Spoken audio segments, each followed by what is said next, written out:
qui ouvre, qui ouvre direct.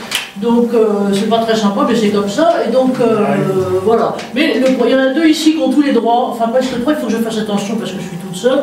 Il y a le président par principe, donc mon cher président Jeanne Bouvet, et puis Lionel, alors je ne vais pas dire que tu es l'historique de l'État, parce que moi je suis encore plus historique, mais qui est surtout le promoteur de l'idée de ce 21e, puisque nous en sommes au 21e UX Forum, innovation, exosquelette. Et comme vous avez vu, il y a des petits points de suspension avec et dispositifs d'assistance physique. Frédéric, est-ce que tu peux couper ton micro ou je te coupe la chic? Voilà, regardez le son coupé. Bon, pardon, globalement pour aujourd'hui. Alors voilà, je vais mettre mon écran pour qu'ici on l'ait de façon complète. Et donc, l'idée, rendons à César ce qui est à César. C'est Lionel qui a eu l'idée quand on discute régulièrement de nos projets en matière d'UX Forum, c'est de dire, mais finalement c'est quand même important, ça serait de le mettre sur le futur, mais sur le futur de façon appliquée et en partant de ce qui est, j'allais dire, notre maître à tous et qui est les besoins des utilisateurs, les besoins du terrain, vers quoi allons-nous. Donc il s'agit du 21e, donc comme vous voyez, 21, ça fait déjà un certain nombre, c'est-à-dire que le premier, comme tu me rappelais, c'était en mai 2018, et donc très exactement. Et le concept de l'UX Forum qu'on a monté et qu'on a développé, c'était d'abord parole au terrain, UX. Et puis forum, parce que finalement il n'y a pas une vérité révélée ni une seule solution, mais tout un tas, et plusieurs, et l'idée de les confronter, de les confronter régulièrement. Et là je vous ai mis en petit dessin, si je peux me permettre, les photos de ce qui d'un certain côté a aussi popularisé au moins la notoriété à défaut de plus des exosquelettes, et qui est les exosquelettes cette fois-ci pour handicap, le démarrage, et qui était le porteur de flamme des Jeux Olympiques, à qui on rend hommage et famage d'ailleurs aujourd'hui, et avec l'homme et l'autre de Vitruve. Alors, si vous voulez bien, je vais vous présenter nos intervenants. Ils ne sont pas forcément dans l'ordre de parole, ni par ordre hiérarchique. D'ailleurs, ici, les hiérarchies, c'est pas notre truc. On a donc, que vous voyez, le plus à gauche, c'est Lionel. D'ailleurs, dans l'un de nos exercices, Lionel Giovanelli, donc SNCF, c'est maintenant Team Service, c'est ça, donc qui est grand gourou ergonome des ergosquelettes français, européens, voire mondiaux, et autre chose, il nous dira tout à l'heure. Mais surtout, comme je disais, c'était le premier. Je dois dire que les 21, tu étais tous là. Donc voilà. Donc, merci à Lionel, grand ordonnateur. Alors Kevin Régie, qui est là aussi et qui est immédiatement à côté, je dirais qu'il est connu grâce à toi. Je ne vais pas dire que Kevin était en barboteuse, mais globalement pas loin, puisqu'il venait de monter, il était en train, je ne sais pas si il n'a pas fait, il était en train de monter sa structure avec, on verra, un type, donc il est ingénieur, Kevin nous dira rapidos aussi d'où il vient, mais il est ingénieur, et donc il y a eu cette idée de développer donc, à la fois une structure et surtout des solutions exosquelettes qui sont pour l'instant des solutions qu'on appelle passives, parce que comme vous savez, entre exosquelettes, alors en France, quand on a une idée simple, on dit il y en a deux types, on laisse de côté les militaires, il y en a deux types qui sont ceux qui sont les exosquelettes médicaux et ceux qui sont les exosquelettes professionnels. Et au sein des exosquelettes professionnels, il y a ceux qui sont biomécaniques de type passif ou assimilé, et ceux qui sont mécanisés, mais peut-être il y a aussi plein d'autres solutions qui sont là, et aujourd'hui on va ouvrir à tout ça. Avec à côté de lui Emma Arildari, qui est HMT également, et qui elle est orientée, j'allais dire, expérience utilisateur et développement côté adaptation et conception des produits et utilisateurs. Voilà. Et puis Julien, que j'ai la grande chance d'avoir à ma droite. Alors, comme il est grand, il faut que je me tienne quand même globalement à distance pour qu'il ne me donne pas de coup de pied. D'ailleurs, la première descriptive, c'était il fait 1m98 et joue au basket, donc méfie-toi. Bon, d'accord. Et alors là, c'est tout autre chose, puisqu'on va demander qui dit, comment dire, recherche de solutions exosquelettes ou de solutions d'assistance physique ou autre, dit préoccupation quelque part de TMS et de recherche, globalement, de recherche de confort. Hein. Je prendrai la parole tout à l'heure, mais Julien est podologue et à l'origine de solutions différentes, mais finalement complètement liées, et quelque chose qui nous expliquerait qui est Print Your Feet. À côté de Nicolas. Alors Nicolas, là, Kevin et Emma étaient dans la région Occitanie, par là, Tarbes. Nicolas, il est là, Nicolas, là, vous le voyez sur la liste, ou pas trop. Nicolas, Nicolas, il est là. Bon, alors voilà, bonjour Nicolas. Donc Nicolas, lui, il nous vient de l'autre côté de la frontière, mais de la frontière suisse. Et quand je l'ai connu dans une vie différente, il s'occupait déjà d'exosquelettes et notamment d'organiser, je veux dire, d'un système d'aide au choix. Il nous dira comment il a évolué après. Alors Anaïs Choral, qui est avec Emma et moi les otages féminins, mais pas tant que ça finalement sur ces questions d'exosquelettes. Et Anaïs, elle vient, j'allais dire, de la biomécanique, qui est très centrée aussi sur le facteur humain. Et elle a été notamment, par exemple, elle m'a poussé aussi à ce qu'on fasse un truc sur femmes exosquelettes, parce que c'était peut-être une des questions sur lesquelles l'approche non genrée était un peu délicate. Frédéric Éduin, docteur Frédéric Éduin, lui il est notre otage médecin du travail. C'est très important qu'on ait avec nous aussi un profil de médecin et de médecin du travail. Je veux dire qu'il est... alors Frédéric, je ne sais pas si je le dis tard, mais quand même, je l'ai trouvé très très intéressant aussi, c'est que en même temps qu'il était étudiant en fac de médecine, il était spécialiste des marionnettes. Et donc qui dit marionnette dit, comme on indique, des choses de tout à fait importantes sur les articulations et le mouvement. Mathieu, est-ce que Mathieu est là? Oui. Donc Mathieu, monsieur le docteur, on doit dire maintenant saluons très bas, monsieur le docteur. Mathieu, quand on l'a connu, il était effectivement étudiant. Il est lui aussi complètement centré sur les usages, et les usages notamment des exosquelettes, et dans des types d'activités bien spécifiques qui sont notamment les soins à domicile et autres, le care. Antoine, alors Antoine, c'est un profil particulier. Antoine Bassira, je ne vais pas révéler toutes ses terres, d'abord parce que je ne les connais pas, mais aussi parce que lui vient, il est un homme d'affaires, et donc un start-upper, mais dans un autre contexte, notamment aussi celui de l'environnement, et il s'occupe maintenant chez Tuan, donc, qui est j'allais dire, un développeur de solutions, j'allais dire, pour le grand public en besoin médical, de ces questions-là, donc on sera bien content d'avoir son regard. Vincent, alors Vincent est aussi un otage Starbucks qui nous vient par Kevin, c'est un utilisateur, donc je dirais que Vincent, vous êtes plus que le grand candide de notre team, mais vous êtes là pour, en gros, comme témoin utilisateur. Voilà en gros qui on est. Moi je m'appelle Anne-Marie, donc pour ceux qui ne me connaissent pas, Anne-Marie Lever, donc j'ai fondé avec mon cher président ce cercle entreprise et santé. Je dirais qu'il y a comme axe la santé globale au travail, l'évolution de la relation au travail, toujours en cœur, l'innovation. Et donc ce que je vous disais, on a ces deux activités en interne tous les mois. On reçoit une personnalité de temps en temps très connue, de l'autre parfois non, avec laquelle on approfondit une question. Par exemple, on a travaillé récemment sur quelque chose, pour le coup je pense que ce sont les exclus par principe de ces types de solutions, ce sont les indépendants, c'est-à-dire ceux qui n'ont pas d'employeur, j'allais dire, qui ne sont pas liés à une entreprise par un contrat de travail classique. Bon voilà, ça c'est... le club interne, tous les mois on regarde quelque chose là-dessus. Et puis rayonnement réseau, c'est ce qu'on fait, ce que je vous expliquais là, avec des UX forums, soit solo, soit autrement, et toujours sur des questions d'innovation tech. Alors, comme je suis un peu de la vieille école, je dois dire que moi j'aimais bien l'orientation santé-sécurité avec pas seulement les facteurs humains et organisationnels, mais aussi la technique. Et là-dedans, dans cette approche THO qui est ancestralement celle de la santé et sécurité, ben c'est bien un peu l'articulation entre les trois trucs qu'on va regarder, avec de surcroît, alors je l'ai mis parce que de temps en temps on se fait traiter un peu de candide naïf, c'est que la dimension business est nécessairement là, c'est pas les start-upers qui vont dire le contraire, c'est que c'est bien d'avoir une idée géniale, mais qu'est-ce qu'il faut que je fasse? Mets le micro de l'autre côté.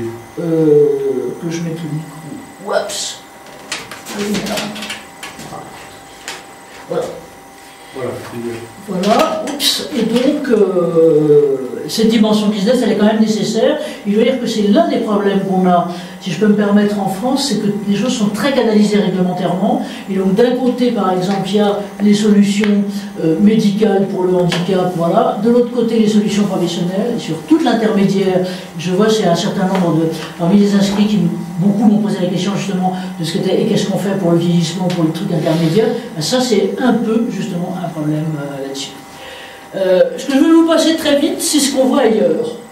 Donc là, vous voyez que les images, mais au moins les images, c'est intéressant parce que c'est un site qui est un site américain. Et avant, on n'avait que des trucs, j'allais dire des approches un peu techniques, scientifiques. Et maintenant, on a des techniques qui sont complètement des techniques d'usage et sur lesquelles, donc vous voyez, là par exemple, il y a des trucs sur les gants, il y a des choses qui sont spécialisées globalement sur la manutention, le stockage. Mais ce qui est intéressant aussi, c'est tout ça. Donc vous aurez les supports, hein, tout ça j'ai oublié de vous le dire. Mais ce qui est intéressant aussi, c'est que vous avez d'autres choses. Et donc là, par exemple, il y a un truc en matière de care, comment l'aide pour les seniors, mais côté aidant. Et de l'autre côté, vous aurez, et donc là, vous l'avez là, par exemple, l'aide directe pour les seniors. Et avec aussi des utilisations que vous connaissez, j'allais dire peut-être par les médias ou peut-être directement, mais qui ne rentrent pas pour l'instant officiellement dans nos systèmes et qui sont les utilisations qui peuvent être d'aide au sport, d'entraînement, enfin globalement, et aussi des éléments, j'allais dire, de process d'entraînement physique qui sont autour de là. Et là, c'est intéressant parce que chez nous, on n'a pas ça, cette vision globale et cette approche globale, là, qui est aussi à visée commerciale, mais qui est globalement, qui permet d'avoir un ensemble d'univers. Voilà. Donc voilà, donc j'ai moi assez parlé, si je peux me permettre, et donc comment est-ce qu'on va procéder? Je veux dire avec nos 11 et 12 intervenants. Alors, je ne sais pas si certains se souviennent d'un grand homme politique qui s'appelait Jacques Marchais, et qui était tout à fait intéressant, parce qu'en gros, sa grande réponse était, vous pouvez poser les questions que vous voulez, moi j'aurai mes réponses à moi. Et donc là c'est un peu pareil, vous avez tout à fait le droit, on est centré sur besoin, on est centré sur besoin d'utilisateur et préparer demain, et pour structurer les choses, je vous propose en fait trois grands types de questions. En gros, voilà, vous qui êtes déjà dans le métier, dans les systèmes depuis un petit moment, comment évolue l'expression des besoins? Est-ce qu'il y a une maturité qui vient, ou à la fois du côté des entreprises et des décideurs? Et puis ce que je vous demanderai aussi, c'est de voir si vous sentez ou pas un delta entre l'utilisateur de base, enfin, c'est celui qui scoltine les trucs, et celui qui est le décideur là-dessus. D'autres choses, des questions qui nous permettraient d'aller plus loin, c'est est-ce que les entreprises, finalement, décideurs en matière d'investissement, ont les bons outils pour ça? Et la troisième, ben voilà, vous, comment vous faites pour tout ça? Alors, je vous propose de passer à la première, et donc de façon complètement arbitraire, mais pas complètement dénuée d'objectifs, si je peux me permettre. La question, c'est donc comment évolue l'expression des besoins par les entreprises et par les décideurs et par les utilisateurs de terrain. Et je vous propose un casting à trois. Donc Nicolas, si vous êtes là, ça va être la parole va être à vous, Nicolas. Donc justement, il est, j'allais dire, dénué d'attachement à une solution plutôt qu'une autre, puisque son mission maintenant est précisément de trouver les bonnes solutions, ou pas d'ailleurs, à des situations et des besoins de travail. Mathieu, c'est un peu la même chose, plutôt centré, si je peux me permettre, sur une activité plus particulière, hein, qui est, nous expliquera ce qu'est OxyLife, et puis Anaïs, je dirais que comme complice ancestral, ça sera à vous aussi. Alors, à vous là maintenant, je reviens. Nicolas, est-ce que vous êtes là? Voilà, je suis là. Est-ce que vous m'entendez? On vous entend. Je supprime mon partage. Et pourquoi je vous écoute? Donc non, mais vous pouvez le laisser, je vais pas forcément partager, je vais plutôt babiller, puis je vais essayer d'être court et précis. Donc bonjour à tous. Moi je suis rentré il n'y a pas si longtemps que ça dans le monde de l'exosquelette, c'était en 2019, quand j'ai découvert ce milieu et certaines personnes qui sont aujourd'hui ici, que je salue, qui se reconnaîtront. Et donc, j'ai eu la mission que j'ai reçue de la Poste suisse d'essayer de regarder qu'est-ce qu'on pouvait faire avec des exosquelettes. Et c'était un long voyage de 3 ans avec des tests de courte durée, de longue durée, on s'est trompé pour arriver à la fin. Je ne sais pas si on a réussi à trouver une bonne solution, mais on en a trouvé. Et donc, moi personnellement, ça m'a en tout cas convaincu, sinon passionné. Et puis, ça m'a donné même l'envie de finalement, j'ai vu que sur ces 3-4 ans pour lesquels j'ai mené ce projet, ça suscitait pas mal d'intérêt autour de moi en Suisse et ça me permet de rebondir directement sur la partie de maturité.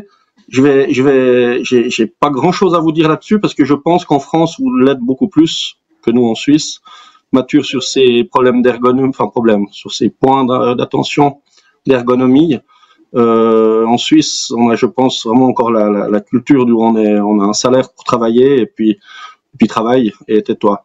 Je caricature un petit peu. Je vous interromps juste 30 secondes, Nicolas, pour vous dire et dire un peu à tous, parce qu'il m'avait frappé, si vous voulez, dans la première intervention, au moment où je vous ai connu, c'est que l'approche que vous faisiez donc pour une structure qui a, j'allais dire, beaucoup de besoins et beaucoup de fonctions et de postes différents, c'était précisément une approche extrêmement structurée et qui allait à la fois très finement dans des grilles d'analyse de postes, mais aussi des grilles d'analyse de besoins, et ensuite et d'utilisation, c'était aussi une des questions qui avait mais notamment du qualitatif, c'est-à-dire de l'interview directe pour bien percevoir ce qu'étaient les besoins. Pardon, on laisse la parole là maintenant. Oui, c'est juste. Donc, c'est clair qu'il y avait possiblement 30 000 utilisateurs, donc on ne pouvait pas envisager d'équiper tout le monde, mais il fallait le faire sur des places de travail variées. Donc, effectivement, on a analysé. On a fait encore une fois de longs essais et puis le but c'était de fournir à chaque responsable un catalogue finalement en fonction de certaines places de travail qu'on avait analysées et estimées critiques ou astreignantes, pouvoir offrir des solutions. Mais dans ces solutions, et je tiens à le dire, il n'y avait pas que des solutions exosquelettes non plus, il y avait des solutions techniques, il y avait des solutions organisationnelles, il y avait une prise en compte en amont, je dirais, de tout un contexte. Et puis, quand on échouait organisationnellement, quand on échouait techniquement, on s'est intéressé à l'exosquelette. Alors, je pense que d'autres que moi seront plus à même de parler de maturité pour les raisons que j'ai précitées. Si je viens sur le thème de la différence entre décideurs et utilisateurs que je côtoie, c'est clair qu'on n'a pas, on regarde une situation de 2 angles différents. Si je prends l'exemple de l'utilisateur, ce qui va ressortir régulièrement sur ceux que je côtoie, c'est est-ce que je vais être obligé de porter la solution exosquelette? C'est des questions est-ce qu'on m'a demandé d'en faire plus maintenant que j'ai l'exosquelette? C'est est-ce que je vais perdre du temps dans ma fonction pour être soulagé et donc potentiellement être mis sous pression par son responsable ou l'employeur. Les questions que je reçois plus régulièrement des décideurs, c'est quel est le budget, c'est comment on va déployer si c'est en fonction de la taille, si c'est une petite entreprise, c'est moins le cas, mais dès qu'on est dans des grandes, moyennes ou grandes entreprises, c'est comment faire un plan de déploiement structuré et envisageable et raisonnable aussi d'un point de vue budget. Et puis après, c'est aussi des notions comment entretenir tout ce matériel, comment faire une veille technologique. Enfin, c'est toutes ces questions-là et on voit qu'elles sont assez différentes de celles des utilisateurs. Mais il y a quand même un dénominateur commun entre les deux, en tout cas en Suisse, c'est comment ça fonctionne. Parce qu'on a, les gens ou le travailleur a vraiment peu d'informations là-dessus et a encore une vue, en tout cas en territoire helvétique, souvent d'exosquelettes. C'est un mélange de Spider-Man et de Robocop, et puis voilà, ça va être c'est de la robotique à outrance, et puis c'est coûteux, et puis c'est volumineux. Voilà comment je vois la différence entre les deux, et puis qui est intéressante à traiter. Merci Nicolas. Et je vois bien si je peux mettre, moi je note 3 choses là, dans ce que vous venez de dire. C'est d'abord qu'effectivement il y a une différence et relativement importante dans les préoccupations et les attentes des décideurs et des utilisateurs. Et donc le point sur lequel d'ailleurs on est bien réunis ici, ce sera comment faire en sorte qu'il y ait une sorte de contrôle de compréhension mutuelle là-dessus. Et puis dans les voies de solution, c'est justement les questions sur comment ça fonctionne pour éviter d'avoir trop de fantasmes là-dessus. Ok, et ben écoutez, merci. Mathieu aussi, Mathieu est là, Mathieu, oui, il est là.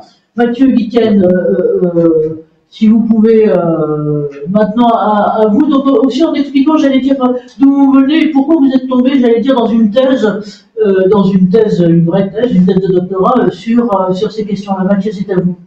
Est-ce que vous m'entendez déjà avant de... On vous entend bien, et alors je vais être très désagréable, mais je vais demander à tout ce qui n'est pas l'intervenant du moment, si vous pouvez couper vos caméras, parce qu'on aura, j'allais dire pour le replay, puisqu'il y aura un replay après, un meilleur son, et ça permet de centrer l'attention sur Kevin et sur Kevin direct. Pas sur Kevin, ce sera après, sur Mathieu direct. Mathieu Guittienne, à vous. Oui, donc Mathieu Guittienne, je suis responsable ergonomie et innovation en santé au travail pour le réseau OxyLife. C'est un réseau d'aide et d'accompagnement à domicile, donc un réseau implanté à Paris, dont le siège est à Paris et qui compte une soixantaine d'agences en France maintenant sur l'ensemble du territoire métropolitain. Et la question à l'origine de ce projet exosquelette, ou en tout cas la problématique majeure, c'est la sinistralité qui est rencontrée dans ces métiers. Puisque certaines actions, certaines missions, et notamment tout ce qui est lié à l'aide à la personne, l'aide à la mobilité, entraînent des contraintes physiques et environnementales importantes, et ce qui entraîne nombreux accidents de travail et maladies professionnelles, notamment les TMS et troubles musculo-squelettiques, avec une forte composante physique. Donc ça, c'est un peu le contexte initial. Et on s'est posé la question, qu'est-ce qui pourrait améliorer les conditions de travail, ou en tout cas limiter cette contrainte physique sur les professionnels lorsqu'ils réalisent ce genre d'opération. Alors, il faut savoir que culturellement, le secteur de l'aide et du soin à domicile est un secteur où l'innovation est pas forcément le maître mot. C'est un secteur qui a longtemps été associatif, qui se professionnalise depuis on va dire le milieu des années 2000, surtout depuis la loi Borloo. Et donc, petit à petit, les entreprises privées sont arrivées sur le secteur, ce qui entraîne forcément un changement dans les modèles d'organisation, et qui pousse donc sur certains projets, notamment sur l'amélioration des conditions de travail. Et donc le projet Backlife, puisque c'est celui-ci dont on parle, donc qui est mené par le réseau OxyLife, avait pour but d'évaluer l'effet des exosquelettes sur ces contraintes physiques, puisque quand on a commencé le projet en 2021, en fait les exosquelettes avaient déjà émergé dans certains domaines d'activité, avec des résultats qui étaient encourageants. Et donc la question c'était, est-ce que ce type de dispositif peut d'une part réduire la contrainte physique et d'autre part s'intégrer dans les processus métiers de l'aide à domicile, puisque je rappelle, donc les deux contraintes majeures, ce sont la contrainte physique et l'aspect environnemental, puisque chaque domicile est différent, donc il n'y a aucune normalisation des espaces de travail, et les personnes travaillent seules, il n'y a pas de contrôle de la hiérarchie sur le travail réel.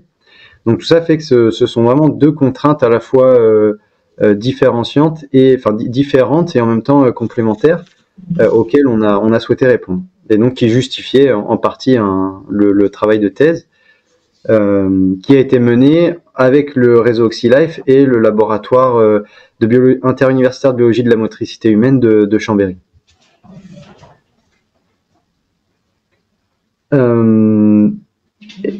Et donc sur la question en elle-même, donc sur les décideurs et les utilisateurs, je rejoins en grande partie ce qui a été dit juste avant, même si les contextes sont complètement différents. C'est que généralement les décideurs s'intéressent plutôt à la réponse à la problématique en elle-même, donc c'est-à-dire la sinistralité et tout l'aspect de la logistique qui a été dans lequel je me retrouve sur la plupart des aspects. Nous, on peut intégrer notamment l'aspect environnemental, le transport et l'hygiène, qui sont des facteurs très importants. Et les utilisateurs, c'est plutôt est-ce que ça répond, est-ce que ça m'aide vraiment, est-ce que j'ai vraiment un ressenti, puisque c'est ça qui compte en priorité pour l'utilisateur, c'est le ressenti. même si il y a forcément des évaluations objectives qui sont mises en place, et c'était là aussi le travail de thèse avec une partie en laboratoire et sur le terrain. Mais donc pour les utilisateurs, c'est plutôt est-ce que ça m'aide vraiment, et aussi, et là plus spécifique, je pense à mon secteur d'activité, quel regard va porter la personne accompagnée sur le dispositif et ce à quoi je ressemble finalement avec le port du dispositif. Donc tout cet aspect acceptabilité intègre aussi l'image que l'on renvoie auprès du client bénéficiaire et pas véritablement par contre sur les collègues, puisque le travail est souvent fait seul. Il y a un son complémentaire qui nous arrive. Pardon, on vous a perdu? Non, je pense que c'est bon. Voilà. Alors, moi, je voulais juste redire une chose, parce qu'il m'avait frappé quand on avait, dans un précédent échange un peu de ce type, c'était le fait que cette population-là de surcroît, est une population féminine quand même le plus souvent, et une population à la fois âgée, donc qui est en train de croître en âge, et de surcroît qui va être aussi en tension, c'est-à-dire sur lequel va peser une demande de plus en plus importante. Je me souviens d'homologue à vous, là c'était pas du côté de votre territoire, donc Lyon-Chambéry, mais plutôt dans le nord, et sur lequel il y avait une réelle d'intervention autre aussi en Occitanie, de réelle question de recrutement et de tension de ce côté-là. Et donc là peut-être une des questions qu'on aura, peut-être Mathieu pour vous après, c'est est-ce que ça, il y a une conscience des décideurs de ce côté-là, de ceux que vous avez rencontrés ou pas, sur au-delà de l'attractivité du métier, qui est vraiment d'un certain côté l'horrible terme de rétention, mais en gros qui est ça, qui est de pouvoir conserver des salariés peut-être en question. Le maintien dans l'emploi, et c'est sûr, c'est un des objectifs, puisque comme vous l'avez dit très justement, c'est un secteur qui connaît une pénurie de recrutement très importante, liée à plusieurs facteurs, notamment cette sinistralité, mais aussi le manque d'attractivité des métiers, clairement. Et donc conserver les personnes qui sont déjà en emploi, qui sont déjà en poste, c'est même la priorité, puisque c'est à eux qu'est destiné le dispositif. Donc c'est bien sur eux que l'objectif est centré. Ok, merci, parce que là c'était une bien nouvelle approche. Maintenant, si on peut, Anaïs, passer à vous, si vous voulez bien, vous avec, je dirais, votre expérience à la fois longitudinale et en même temps des différents secteurs, aussi comment vous avez vu, peut-être cette question-là tout de suite, comment vous avez vu mûrir et évoluer la demande et encore une fois la convergence ou pas entre les besoins des utilisateurs et ceux de ce qui sont finalement les décideurs. Donc Anaïs Chorel, j'appelle médical. Alors, je suis d'accord que dans la conception et dans les modifications qui peuvent être apportées aux exosquelettes, il y a vraiment ces deux parties prenantes à considérer. Donc, la partie de l'entreprise, celle qui va faire l'acquisition de ces innovations, de ces technologies, il y a un investissement à rassurer, puisque l'entreprise va investir pour intégrer ces innovations au sein de ses structures. Et leurs questions, elles sont essentiellement, est-ce que l'exosquelette ou est-ce que l'innovation, elle va être utilisée, et est-ce qu'elle va être bien utilisée par les opérateurs? Et la troisième question, c'est est-ce que ça va répondre à ma problématique? Est-ce que ça va répondre à mon besoin? Donc ça peut être un besoin d'amélioration de la qualité de vie au travail, de réduction de la pénibilité, des AT, des MP ou des risques de TMS. Et tout ça, ça va passer par le développement de solutions ou l'intégration de solutions de ROI qui vont intégrer de la data dans ces innovations pour pouvoir prouver que c'est bien utilisé, que ça solutionne les problématiques. Une fois qu'on a répondu aux entreprises, ça ne veut pas dire que ça répond aux besoins des utilisateurs, puisqu'en fait, les besoins des utilisateurs, ils sont totalement différents des besoins des entreprises, puisqu'ils vont être centrés sur l'usage de la solution et l'acceptabilité de la solution dans le quotidien. C'est est-ce que cette solution, elle est adaptée à moi? Est-ce qu'elle est adaptée à mon poste?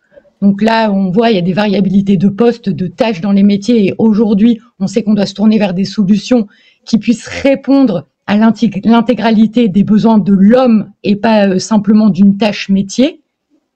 Et puis, est-ce qu'elle est adaptée à moi en tant qu'humain, que je sois une femme, que j'ai ou un homme, que j'ai ou non des pathologies? Il faut qu'on puisse répondre à ces besoins. Et il y a la thématique de l'acceptabilité dont Mathieu a parlé, où effectivement, on voit aujourd'hui des solutions qui sont trop encombrantes, trop visibles, trop grosses. Ça génère des freins, des frictions à l'intégration de ces solutions qui répondent pas aux besoins de l'utilisateur, qui sont la discrétion, le fait que ce soit le moins invasif possible pour eux. Oui, une question, je veux dire, pour vous, Anaïs. Anaïs a disparu ou c'est moi qui la vois plus? Je suis ici. Elle est là, pardon. Anaïs, une question pour vous, aussi d'évolution, c'est-à-dire que je pense que vous suivez soit dans les entreprises, soit autrement, les mêmes utilisateurs, et est-ce que vous voyez, je dirais, en longitudinal, si on peut dire, leurs attentes et leurs expressions et leurs besoins évoluer. C'est-à-dire, est-ce que, après avoir eu, je sais pas, sur un tel poste ou telle activité, une utilisation pendant un certain temps d'un exosquelette ou d'un dispositif, est-ce que vous voyez leur expression bouger? C'est-à-dire que finalement, c'est plus les mêmes critères, c'est plus les mêmes besoins. J'étais très sensible à ce que disait Mathieu, c'est-à-dire que dire les personnes finalement intègrent plus ou moins le regard de l'autre qui est autour de ça et qui peut, j'allais dire, modifier leur propre perception des choses. Alors, vous tous, vous avez le droit, hein, si vous voulez parler, vous me dites et vous sautez sur le micro, il n'y a pas de point globalement là-dessus. Mais les trois, là, Mathieu, Anaïs et puis aussi Nicolas, voilà, sur cette question-là, j'allais dire les mêmes utilisateurs un temps après, sur des adaptations d'outils ou autres, est-ce qu'ils bougent? Comment ils bougent? Alors, pour mon expérience, ça bouge constamment. On fait de la conception centrée sur l'utilisateur avec les entreprises et les utilisateurs, et il faut suivre régulièrement les utilisateurs pour récupérer de l'information qui est cruciale dans le développement des améliorations produits. On se rend compte qu'on a beau développer avec les utilisateurs et les entreprises, quand on fait les questionnaires, il y a des nouveaux éléments qui vont ressortir de par l'usage et de par la continuité d'usage dans le temps. Et en fait, ces retours, ils sont vraiment cruciaux parce qu'on développe une première brique. L'exosquelette, on sait qu'il fonctionne, on sait qu'il apporte une assistance, on sait qu'il est utilisé par l'opérateur. Il trouve bien dans les premiers temps. Puis plus il va avancer dans son usage, plus il va l'utiliser, plus il va se dire s'il y avait ça serait bien. Si on modifiait ça serait bien. Si on ajoutait ça serait encore mieux. Donc il faut toujours rester en contact avec ses utilisateurs et avec les entreprises puisque leurs besoins changent, leur ressenti peut aussi changer et c'est une mine d'or d'informations pour la conception et le développement. Il faut pas s'arrêter à on a intégré et puis ça marche tant mieux et ça fonctionnera toute la vie. L'innovation, elle doit être constante et le contact avec les entreprises et les utilisateurs doit rester constant pour que ce soit efficace. Merci de votre optique, Anaïs.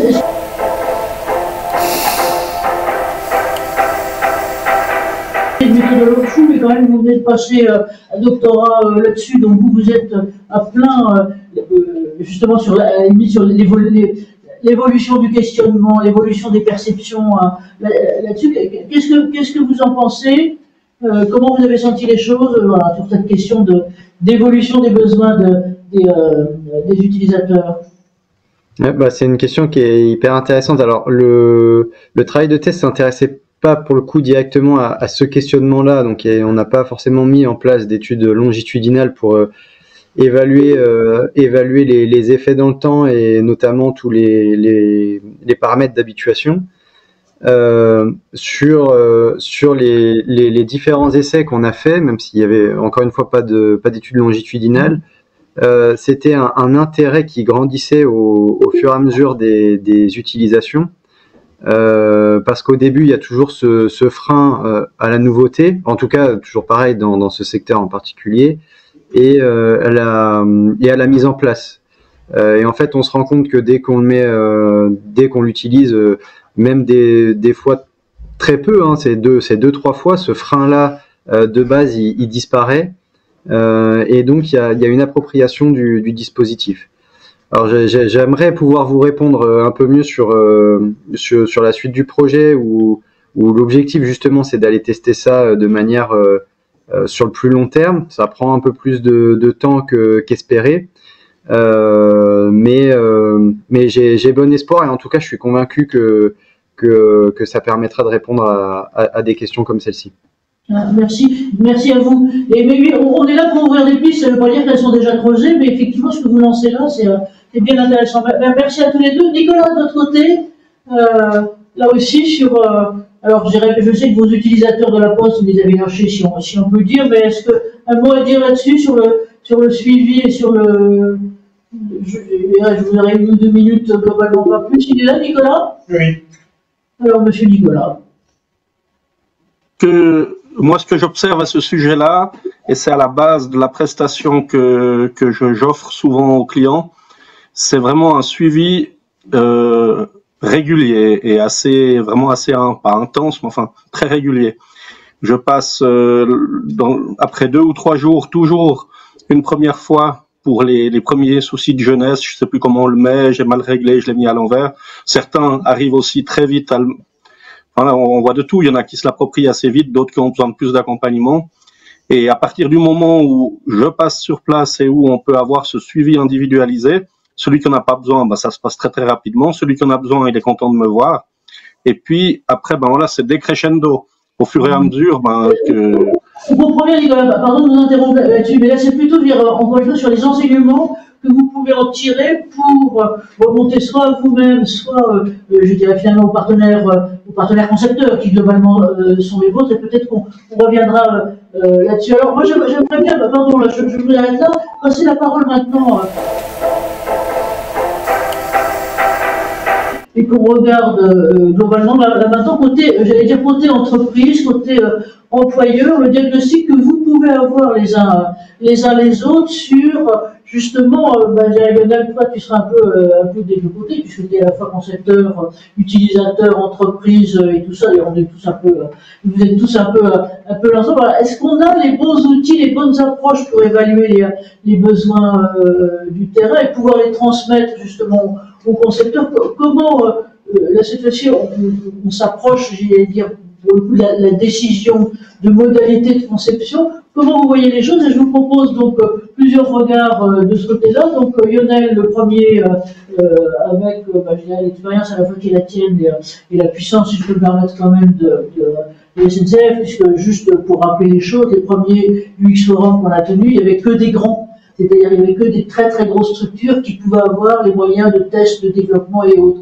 Et petit à petit, nous, on s'est donné aussi comme principe de regarder les plus petits, voire aussi les PME de ce côté-là. Et puis, j'allais dire le côté aussi du chef d'entreprise, cette fois-ci concepteur, c'est Kevin, c'est toi de ce côté-là avec Emma de ce côté-là. Et puis, Antoine, si je peux me permettre, vous êtes notre autre candidat qui ne l'est pas vraiment et qui est dans l'optique, une forme d'optique, à la fois une optique business et qui a été la vôtre du passé, la façon dont vous voyez, j'allais dire, ce périmètre peut-être un peu nouveau pour vous, ce qu'il en est. Voilà, ça sera à vous, à tous les trois. Alors j'arrête le partage et puis je te demande, Lionel, à toi si tu veux bien voilà, prendre les choses.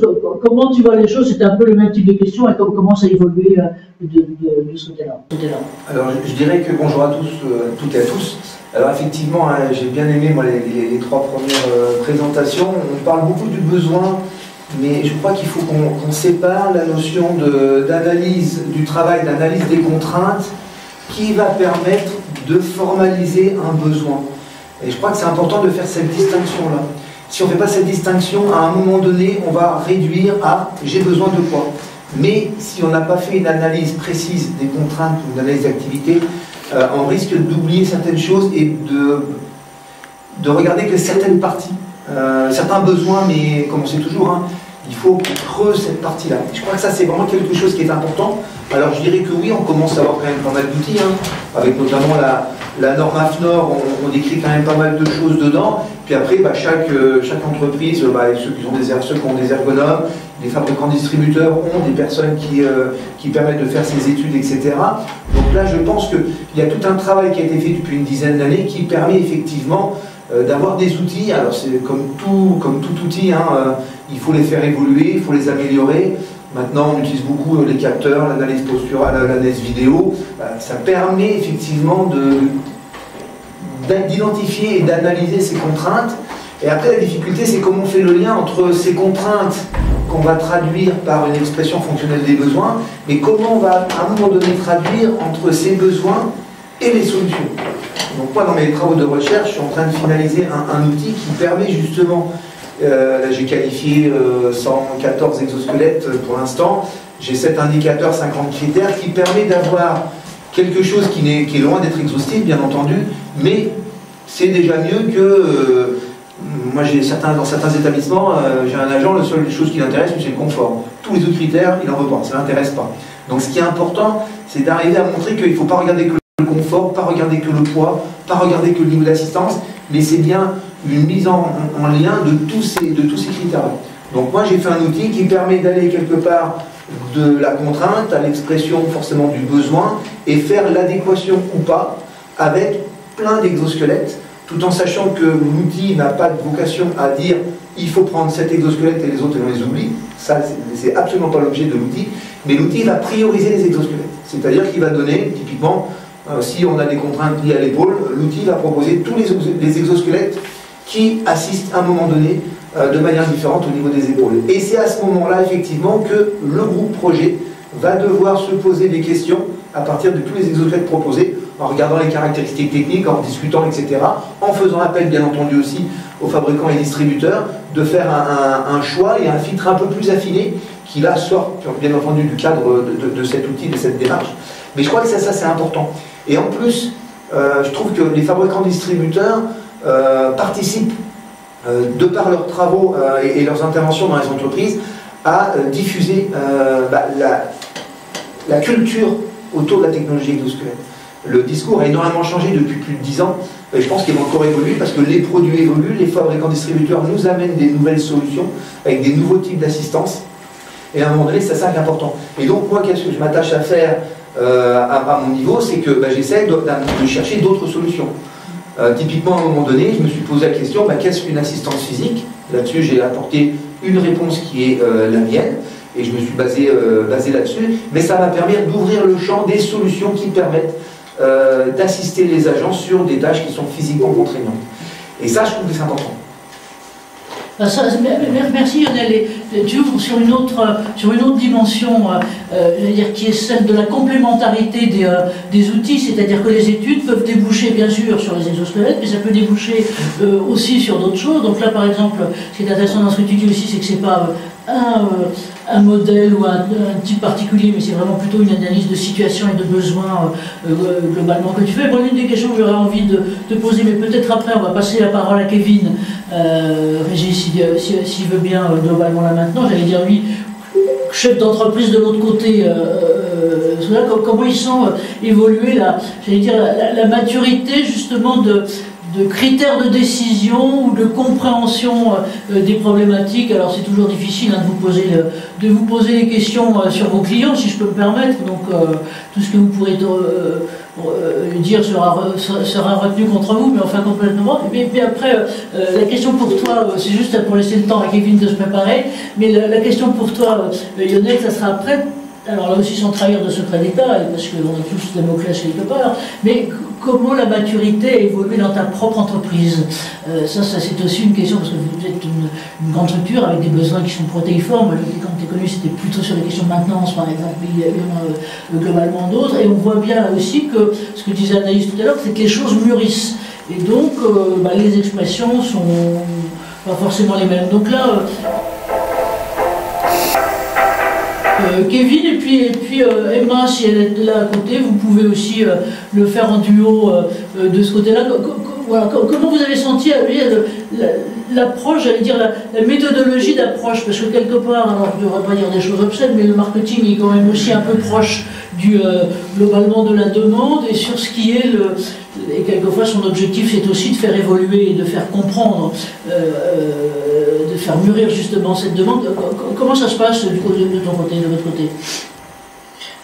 Si je peux me permettre de commencer, Emma, même si c'est pas très élégant. En soi, je pense que ça fait un peu sens et lien avec ce que Lionel disait sur le fait que nous, en tant que fournisseurs, on doit être aussi à même d'orienter et d'accompagner en fait les entreprises. Elles ont différentes maturités sur le sujet de l'exosquelette, et nous, en tant qu'experts, on doit pouvoir aussi les orienter sur les méthodes d'évaluation. Il y en existe plein. On peut faire du subjectif, on peut faire de l'objectif avec de l'électromyographie par exemple, ou en fait tout type d'évaluation.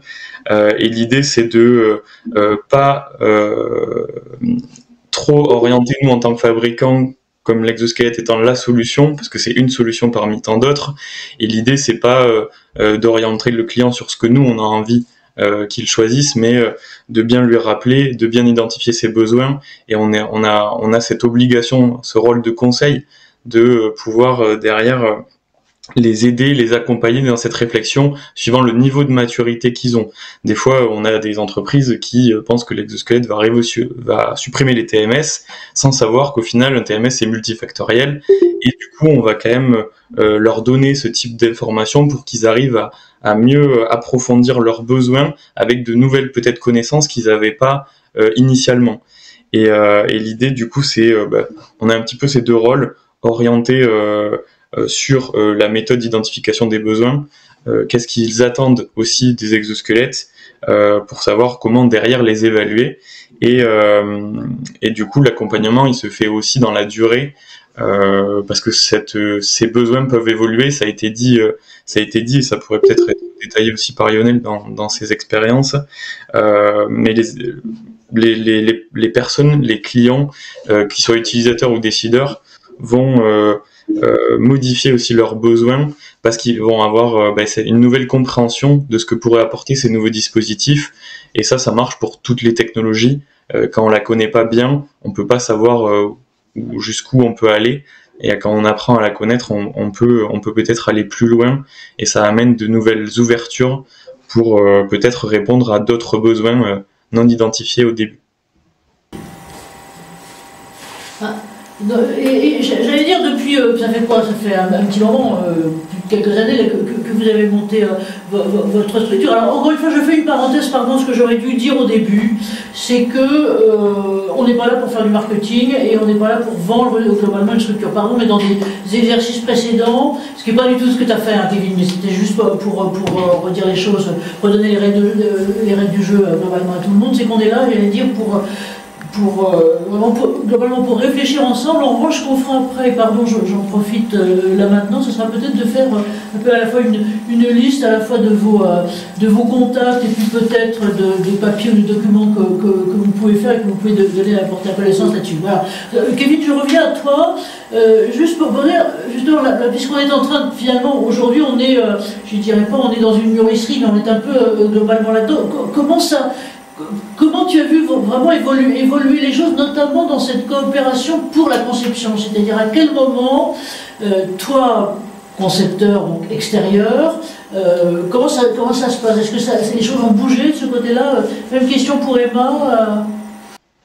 En soi, je pense que la demande a jamais... Je pense elle n'a pas vraiment évolué. Les gens ont besoin de solutions qui répondent à leurs besoins, et si ça n'existe pas sur le marché, ils vont essayer de chercher à que ça le devienne par différentes solutions. Ça peut être travailler avec des fabricants pour concevoir des nouveaux dispositifs adaptés à leur métier. Ça va vraiment, ou soit attendre que ça évolue. Je pense que la chose qui est fondamentale, c'est que ce qu'attendent les entreprises, c'est peut-être des choses qui sont pas là aujourd'hui, qui sont là aujourd'hui, mais en tout cas, ils vont eux savoir ce qu'ils ont besoin en partie. Et en soi, c'est le rôle à tout partenaire, on va dire, de pouvoir les accompagner à définir ça. Je pense pas qu'il y a eu d'évolution. D'accord. C'est vraiment une demande.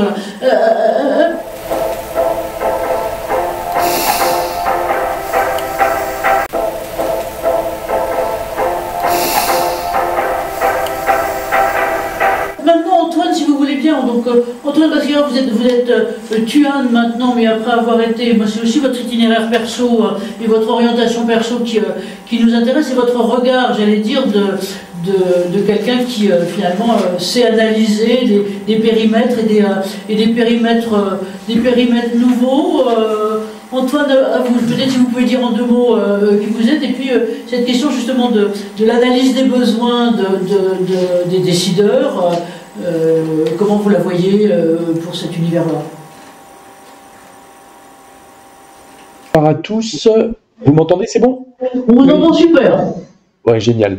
Enchanté, pour ceux que je connais pas encore. Donc, effectivement, moi, je m'appelle Antoine Basquiat et je suis le dirigeant de la santé au travail chez Tuan, qui est une activité qui est récente dans une société qui est pour le coup très vieille, qui est une ETI stéphanoise que vous connaissez peut-être si vous regardez dans votre armoire à pharmacie.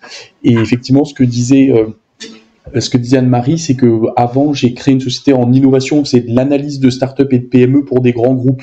Donc j'ai beaucoup, je dirais, pratiqué ces grands groupes donneurs d'ordre ou investisseurs dans des startups et des PME. Donc voilà pour moi, et peut-être pour répondre et amener un petit peu mon regard, là j'ai l'impression que votre question oriente comme s'il y avait une situation où en fait le décideur avait un côté où il allait tirer l'innovation chez le fabricant. Comme ça peut être le cas dans l'aéronaval où il y a une expression de besoin qui est bien connue et on innove avec nos fournisseurs de rang 1. Aujourd'hui, moi, ce que j'observe commercialement, et là, Lionel, bouge tes oreilles parce qu'il ne faut pas que tu aies les chevilles qui enflent, mais ça, c'est des situations très, très rares avec un expert qui est en même temps concepteur. Je vais mettre Naval, RATP, peut-être un petit peu de Bouygues, et il doit y en avoir un ou 2 autres. Mais c'est vrai que pour des très grands groupes, avec des ADN très col bleu, c'est-à-dire des industriels. C'est pas forcément d'ailleurs ceux qui sont le plus exposés au TMS. Si je prends les logisticiens, la santé humaine, les EHPAD, qui sont dans des secteurs sur lesquels nous on s'expose beaucoup plus finalement que l'industrie col bleu, il n'y a pas du tout ce côté où j'ai une expression de besoin. Donc on est dans le côté, c'est des startups, c'est les qui s'exposent et qui vont derrière essayer de pousser des innovations qui répondent à ce qu'elles ont compris, mais de façon implicite, susurrée, exprimée plus ou moins clairement, ou s'adapter. Donc vous voyez, pas du tout ce côté du co-développement porté, sauf ces cas très spécifiques d'adaptation sectorielle, par exemple. Donc ça, je pense que c'est mon premier message qu'on observe beaucoup et qui est vrai, quel que soit, je pense, le niveau d'assistance physique, sauf sur des choses très bien identifiées. C'est-à-dire qui sont là depuis très longtemps, qui sont connus, où il y a eu beaucoup de publicité, où c'est des choses qu'ils connaissent de leur vie personnelle, ou qu'ils ont vues à la télé. Donc ça, je dirais que c'est le premier point. Et mon deuxième point, c'est quand même un message. Vous avez beaucoup parlé de maturité, au sens une histoire, je dirais, temporaire. J'ai essayé, ça n'a pas marché, notamment le co-intervenant là, de la côté helvétique. Moi, ce que j'observe beaucoup, c'est une variabilité plutôt horizontale et sectorielle, avec soit des interlocuteurs, je disais col bleu, des COSEC, qui sont pas très très loin des fabricants d'exos, ou parce qu'ils ont un collègue en interne, comme à la RATP, ou des ergonomes internes, ou parce qu'ils sont bien lotis et ils ont un préventeur ou un ergo dans leur médecine du travail inter-entreprise, donc à l'extérieur de chez eux ou en intra-entreprise. C'est très très rare qu'il y ait un ergo, mais ça arrive. Donc ça, c'est un premier cas. Et là, je pense qu'on est un petit peu dans ce que vous voulez entendre, des outils analytiques, des méthodes INRS, de l'analyse ou visuelle, ou vidéo, ou des capteurs, ou du myocarde, ce genre de choses. Pourquoi pas? Mais ça, c'est ce que je vous disais. Pour moi, c'est très rare. Et pourtant, j'essaie de faire beaucoup de CAC 40, mais c'est rare. Toutes les PME, les PMI ou je vais prendre le secteur de la santé qui a été abordé par le doctorant tout à l'heure, qui est Mathieu, qui était très intéressant. Moi qui essaie de faire beaucoup d'aller vendre en EHPAD, là je rappelle qu'on vend au RH.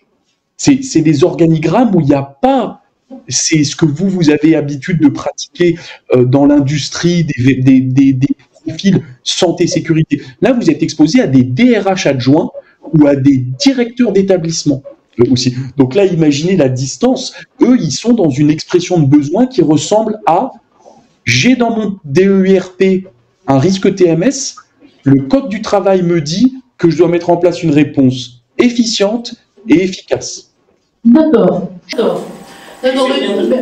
Merci pour votre vision. Et donc vous voyez les choses effectivement en termes d'organigramme plutôt du côté d'une décision RH ou DRH qu'autre. Donc c'est effectivement bien intéressant de voir les choses selon finalement les origines et les rôles. Et maintenant on va continuer si vous voulez bien en passant là maintenant, en remontant, si je peux me mettre surtout sur ce qui est la question de la R&D, de la R&D appliquée. Hein. Comment vous arrivez à faire les choses de ce côté-là. Et là, j'aimerais bien ma troisième question globalement là maintenant, et puis après on ouvrira le débat globalement avec tout le monde. C'est comment on peut prendre, j'allais dire, de très près, de façon très terrain, la voix des utilisateurs pour créer et pour concevoir. Alors, j'aimerais bien passer la parole, s'il est là, tout de suite à Frédéric Edouin. Alors, je ne sais pas comment on peut te qualifier, mais c'est une espèce de, je dirais pas c'est un inventeur, c'est un trouveur, c'est plus que ça, totalement, je trouve personnellement totalement génial. Il est médecin du travail, rarissime d'avoir un médecin du travail des médecins du travail qui sont impliqués, ça se fait de plus en plus, mais ça se faisait pas il y a encore quelques années, impliqués dans ces types de choix. Et toi, finalement, en tant que médecin du travail d'une grande structure qui est une structure publique, puisque c'est une université, on s'est connu, d'ailleurs on a connu l'université Picardie-Jules Verne depuis globalement un moment. Voilà. Comment toi tu prends les choses? Et donc on aura Frédéric Edouin et puis Julien Le Goupil qui est très sage à côté de moi, mais voilà, et là avec encore une fois un autre type de besoin. Je veux dire que là ce que vous allez voir, c'est que avec ces deux intervenants-là, c'est qu'on est au-delà et pas que dans les exosquelettes. C'est que, encore une fois, le besoin, c'est le besoin de la personne, c'est le besoin des personnes à qui on répond là. C'est un peu autre chose que peut-être l'approche business dont nous parlait Antoine tout à l'heure. Et puis, sur un autre plan, alors là, cette fois-ci, de façon terrain, on passera la parole à Vincent Corleboeuf, qui lui est un utilisateur, vraiment un utilisateur dans les Pyrénées, en plus sur des techniques environnementales, des techniques de suivi environnemental qui sont intéressantes. Et puis Loïc, que je ne connais pas encore, mais grâce à toi, donc c'est toi qui me pilotera, si je peux me permettre, Lionel, de ce côté-là. Donc parmi les questions, là aussi, c'est à quel moment, par exemple,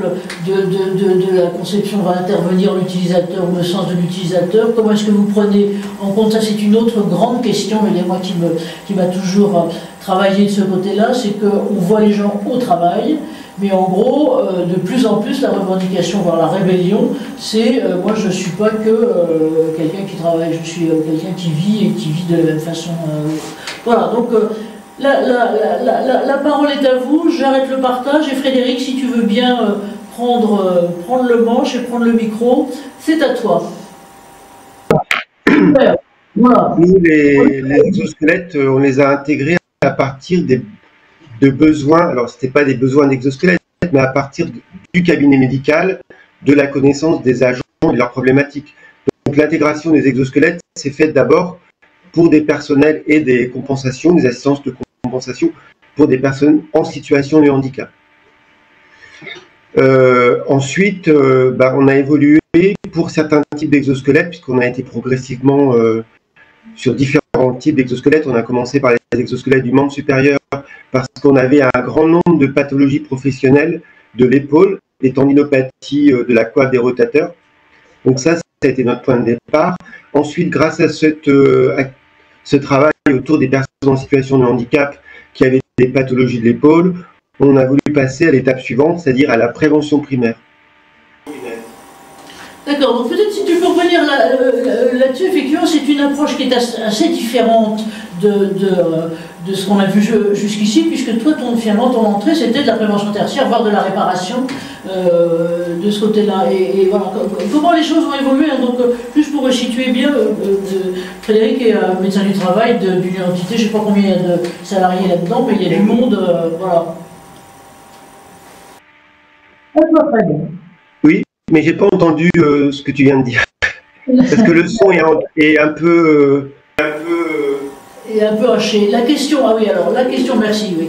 La question, c'était, tu es médecin du travail, donc tu prends les cas qui te viennent ou qui te sont globalement adressés, qui le plus souvent sont déjà avec des pathologies avérées, c'est-à-dire qu'on n'est pas en prévention, en complète prévention primaire. Est-ce que tu peux peut-être bien expliquer un peu ces différences d'abord des questions et comment toi ça t'a fait mûrir justement sur la prévention primaire? Bon, premièrement, on n'a pas travaillé, on a commencé en 2019 sur des assistances, des matériels d'assistance. C'était pas des exosquelettes au début. Hein, c'était à la base, c'était une enseignante chercheuse qui pouvait plus travailler les bras à mi-hauteur et quand elle tenait au bout d'un certain temps, les pipettes ou les accessoires tombaient de ses mains. Donc on a commencé par cette chercheuse qui était très demandeuse de trouver une solution. Donc on a trouvé l'assistance musculaire, ça a très bien marché et ça a enchaîné sur un autre agent qui travaillait dans les bibliothèques, dans la partie banque de prêt, où il ne pouvait plus utiliser son membre supérieur droit. Je ne vais pas rentrer dans les détails de la pathologie. Et on a continué avec ce type d'assistance musculaire qui soustrait à la pesanteur. Donc c'était pour ces personnels, ça a très bien marché. Ensuite, on a voulu évoluer et comme je disais il y a quelques minutes, il se développait au sein de notre établissement des pathologies de plus en plus fréquentes de l'épaule. Des épaules, des tendinopathies avec rupture, chirurgie, en post-opératoire, rééducation. Qu'est-ce qu'on fait? Qu'est-ce qu'on peut proposer à ces agents-là? Donc, encore une fois, on a essayé de trouver des solutions et on est passé à nos premiers exosquelettes, les exosquelettes du membre supérieur. Ça a très bien marché pour 2 agents.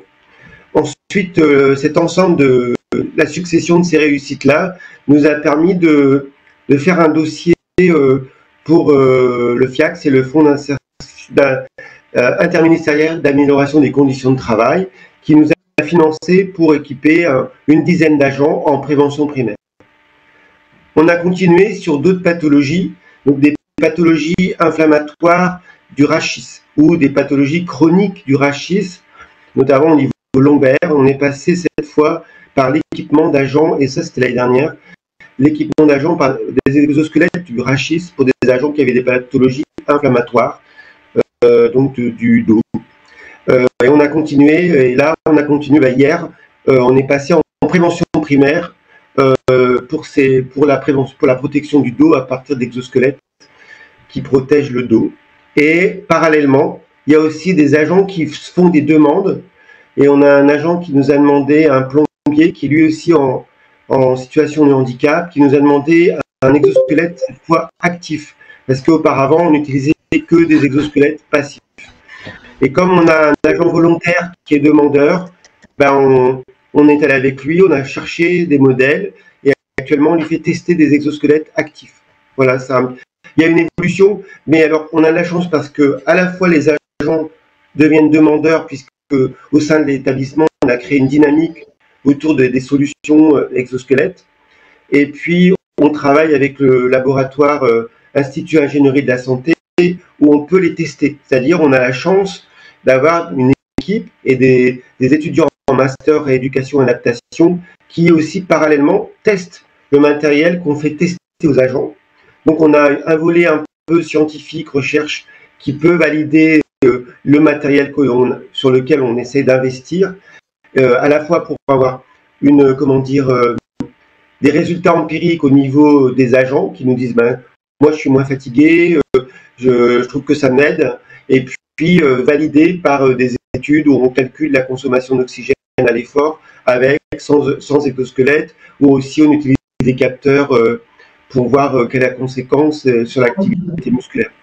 Ouais, d'accord, merci parce que c'est un itinéraire qui est effectivement un peu différent puisqu'il vient vraiment d'une demande, quasiment d'une demande individuelle, et ce qui est intéressant c'est que la maturité, si on peut dire, vient et notamment aidée par, j'allais dire, ton homologue et quasi homonyme Frédéric Tellier qui fait mener les choses au sein de l'Institut d'ingénierie de la santé et de son laboratoire. Merci Frédéric de ton itinéraire.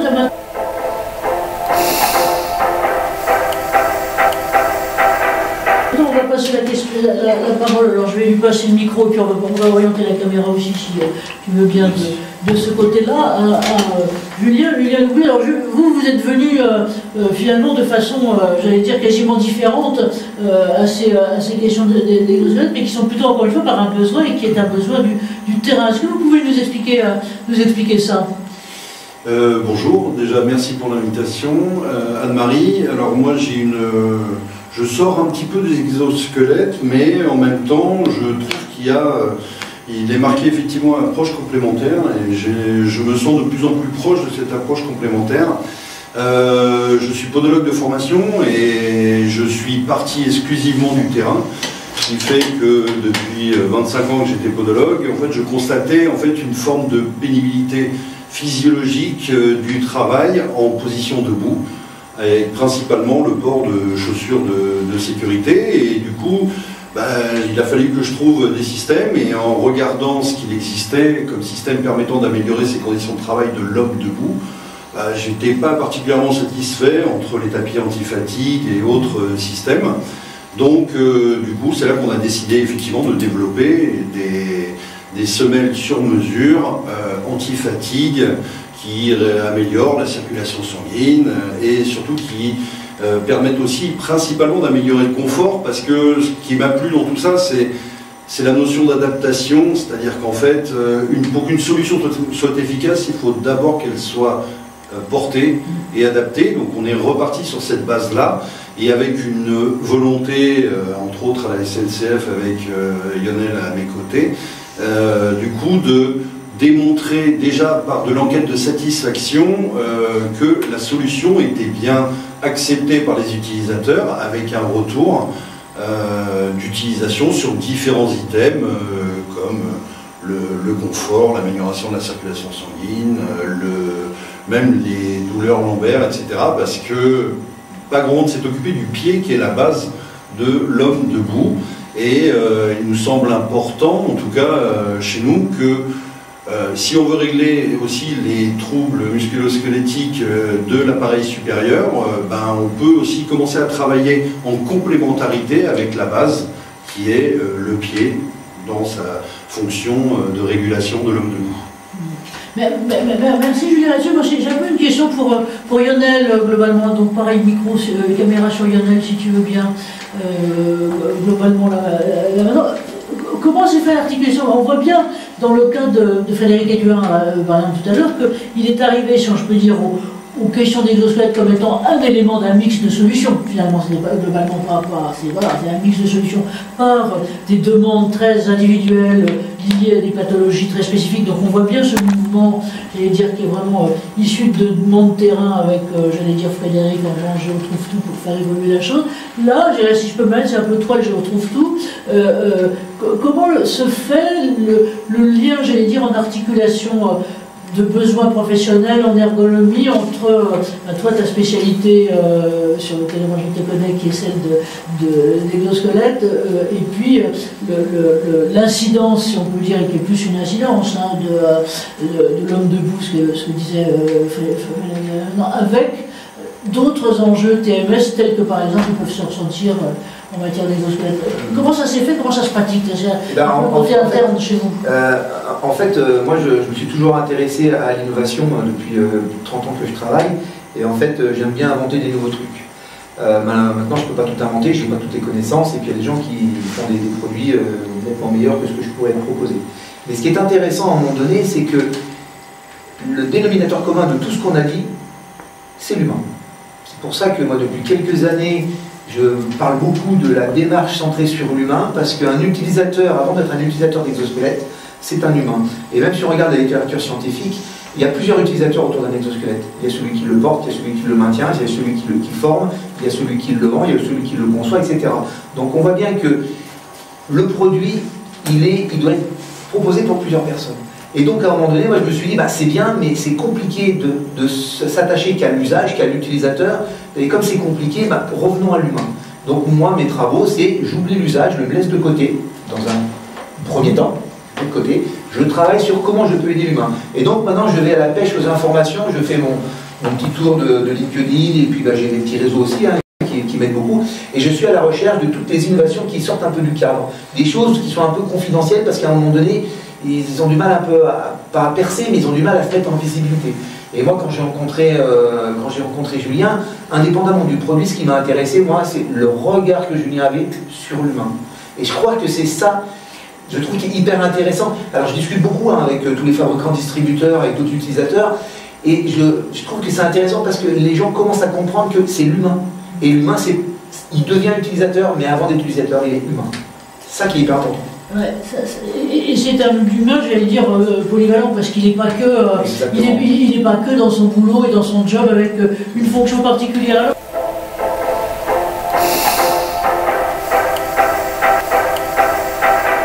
Si vous voulez bien, il doit piaffer depuis un bout de temps. Là. On va passer la parole là maintenant à Vincent Cordebeuf. Alors c'est un humain issu de Tarbes, c'est ça, donc il va nous dire en gros qui il est. Voilà. Bonjour à tous. Donc je me présente, Vincent Cordebeuf. Je suis métrologue au Conseil départemental des Pyrénées-Atlantiques. C'est-à-dire que ma spécialité, c'est la mesure. À l'heure actuelle, je gère 2 réseaux qui contrôlent la qualité et la quantité des eaux souterraines et des eaux superficielles sur tout le département. Je réalise moi-même les prélèvements. Je fais 34 000 analyses par an. Et jusqu'à présent, j'avais un technicien qui a été lourdement handicapé par son activité professionnelle, c'est-à-dire qu'il avait les 2 coiffes des rotateurs HS, double hernie cervicale, tout ça avec une utilisation pas adaptée des conditions de travail et du matériel qu'on avait. Donc quand je suis arrivé il y a 15 ans, quand je suis revenu il y a 15 ans au conseil départemental, j'ai mis en place une étude de poste qui a permis de mettre en évidence toutes les problématiques qu'il a pu rencontrer, c'est-à-dire les problèmes de préhension par rapport au matériel, le positionnement du corps lors des prélèvements. Et à l'issue de cette étude de poste, on a acheté tout le matériel adéquat pour régler cette problématique. C'est-à-dire qu'on est passé d'un 4x4 avec un seuil de chargement qui était à plus d'1 mètre. On a pris un transporteur pour avoir un seuil de chargement au niveau du bassin. Les moteurs pompes ont été remplacés avec des carénages qui faisaient le tour de la motopompe, alors que au départ elle était prise uniquement avec une seule main. Il y a énormément d'éléments qui ont été pris en compte et qu'on a amélioré. À l'issue de cette première étape, j'ai eu connaissance d'une étude au niveau départemental avec plusieurs intercos qui étaient en cours avec plusieurs entreprises dont HMT. Je me suis renseigné, je suis allé sur leur site, j'ai regardé un peu les exosquelettes qu'il pouvait y avoir. Et je me suis mis en relation avec la médecine du travail. Donc au départ, moi j'ai une démarche volontaire. Je suis pas quelqu'un qui attend que les choses arrivent. Je les provoque par moi-même. Ok. Merci. Donc là, en fait, on voit bien, je reprends là, en fait, c'était dans votre activité un collègue qui est d'un certain côté un peu lourdement atteint. Est-ce qu'il vous a amené avec vous qui avez la métrique dans le sens, si je peux me permettre, ou acquise a posteriori par votre métier, de faire une analyse de poste extrêmement précise et de pouvoir régler, j'allais dire, ergonomiquement, mais sur le poste ou l'activité, un certain nombre de choses. Et puis, ensuite est venue justement la préoccupation de l'humain. Et la préoccupation de l'humain qui vous a lié, si je peux me permettre, à HMT. Je demanderai peut-être tout de suite ou tout à l'heure, juste après, à notre ami Kevin, justement, de voir comment lui a pu capitaliser, j'allais dire, et partir de votre expérience. Et donc, d'après ce que j'ai compris, c'est 2 ans d'expérience de l'exosquelette. Alors, à vous à nouveau, Vincent, par contre, vous avoir coupé, et puis on passera la parole à Kevin après. Oui, tout à fait. Donc là, à ce moment-là, j'ai contacté HMT, comme on est à côté, hein, puisque moi je travaille sur Tarbes et sur tout le département 64. Je me suis rendu dans leurs locaux, je leur ai présenté ma problématique, mes gestes surtout. Et c'est vrai que ils ont Antoine, qui est un ergothérapeute, qui a très vite compris la problématique et qui m'a proposé un exosquelette, le modèle Plume de chez HMT. Oui, le Plume. Oui. Le gros avantage, c'est que c'est un exosquelette qui est très léger, très pratique, très ergonomique, qui on l'oublie un peu quand on l'a sur le dos, mais qui est très efficace. Il y a un effet waouh au premier abord, qui s'estompe, qui diminue au fur et à mesure des utilisations. Mais là encore une fois, on a une possibilité, c'est de temps en temps ne pas le mettre pour retrouver en fait cet effet waouh au cours du temps. Et voilà. Par contre, je voudrais quand même préciser une chose, c'est que un exosquelette n'est pas fait pour augmenter sa capacité de travail. Elle est là pour atténuer les risques musculo-squelettiques. Moi, depuis que j'utilise l'exosquelette Plume, je n'ai plus de tendinite chronique. J'ai été obligé de faire des ondes de choc au niveau des épaules pour enlever certaines calcifications, mais depuis voilà, mes épaules sont clean, j'ai 55 ans, il me reste encore 8 ou 9 ans à bosser, et pour le moment tout se passe bien. Voilà. Là, pour mon utilisation, alors il y a l'effet waouh, mais il y a quand même un élément dont on n'a pas parlé là avec tous les intervenants, c'est que une entreprise, elle voit surtout ses arrêts de travail. Et remplacer une personne et avoir une activité qui n'est pas impactée, c'est très important pour eux. Donc en définitive, je crois que un des éléments les plus importants pour vendre un exosquelette, c'est montrer à une entreprise quel est son intérêt financier et pas le côté humain, parce qu'en définitive, une entreprise, elle s'en fout de l'humain. On est des pions, mis à part que ils perdent de l'argent quand il y a des arrêts maladie. Ils perdent, voilà. C'est donc pour eux, je pense que un RH, même si à la base c'est quelqu'un qui est proche de l'humain, il va surtout voir le côté pratique et le côté financier qu'il va pouvoir avoir en utilisant cet exosquelette. Merci Vincent. Kevin, écho à ça, et puis aussi écho, j'allais dire pour le coup sur le temps, c'est-à-dire sur le fait quand vous m'avez permis de connaître Vincent, vous m'avez dit l'intérêt c'est que finalement il a 2 ans d'expérience de ça. Je dirais que en dehors de la personne qui est fort sympathique, et merci Vincent, mais comment vous justement vous intégrez, vous capitalisez sur tout ça, et puis on repassera la parole à Anaïs tout à l'heure avant de redemander, et je te demanderai tout à l'heure pour l'interview de Loïc un petit peu là-dessus. Donc Kevin, vous, voilà, comment... Alors, je pense qu'il y aurait beaucoup de choses à dire. Je vais essayer d'être concis, mais dans l'idée, pour revenir à ce que disait Vincent sur déjà le besoin. Là, on a bien vu que le besoin est différent, et c'est un très beau témoignage de la différenciation du besoin entre un utilisateur et un décideur. ce qui était un peu en partie le sujet d'aujourd'hui.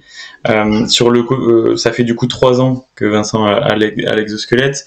Donc depuis, on a, comme je pense tout le monde, beaucoup évolué par l'écoute du terrain, que ça soit dans l'évolution des produits, mais aussi dans l'évolution de nos accompagnements. Et c'est ça qui fait évoluer en fait l'univers, on va dire, de l'exosquelette. C'est, on l'a dit, on touche à l'humain, donc on pense souvent au produit qui doit être adapté à l'humain, mais aussi c'est comment accompagner l'humain dans l'intégration de ces nouveaux dispositifs. Il y a aussi ce côté-là qui est, je pense, très important, voire le plus important. Il y a plein d'équipements qui existent, il y en aura encore plus demain, et ça sera des technologies différentes. Mais il faut aussi se concentrer sur comment on accompagne les utilisateurs, comme Vincent, à en fait au quotidien travailler avec ce nouvel outil, comprendre comment l'utiliser, et je pense que ça c'est aussi à prendre en compte dans la R&D appliquée, c'est accompagner les personnes à travailler avec ces nouveaux outils entre guillemets futuristes.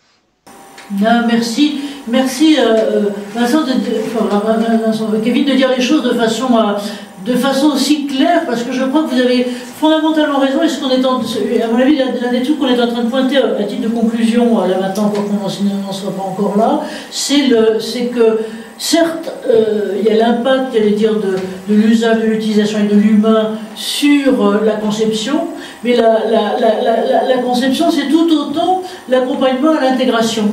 Et que ça, c'est finalement partie prenante, quelque part, la R&D elle peut ou elle est complètement intrinsèquement là-dedans.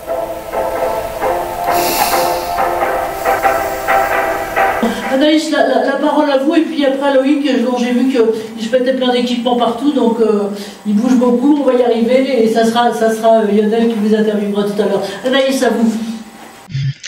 Ce que je trouve intéressant, c'est qu'on est dans une ère où l'IA, la data, prend de plus en plus de place, mais on se rend compte que quand on parle d'innovation, on peut pas exclure l'humain et la relation humaine, et qu'il faut savoir combiner les deux. C'est comment est-ce qu'on combine dans le développement d'innovation, que ce soit pas juste des technologies développées avec de la data, de l'IA. Comment est-ce qu'on intègre une dimension relationnelle humaine forte au service du développement des produits. Voilà, donc bien la data, mais équilibrons avec l'humain tangible.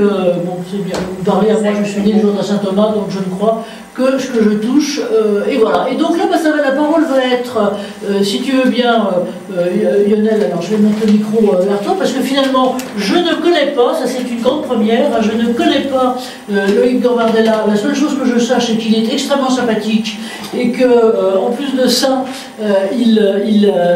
sur ces questions, j'allais dire, d'approche des TMS, d'approche des solutions, qui peuvent être des solutions ergo ou autres, il est top. Donc voilà, donc est-ce qu'on peut mettre le micro à la fois, enfin le truc à la fois, voilà, sur Lionel, et puis sur Loïc, qui a le droit d'ouvrir son micro aussi, à moins que je lui ai coupé la chic, auquel cas il va falloir que je lui mette. Donc si tu peux...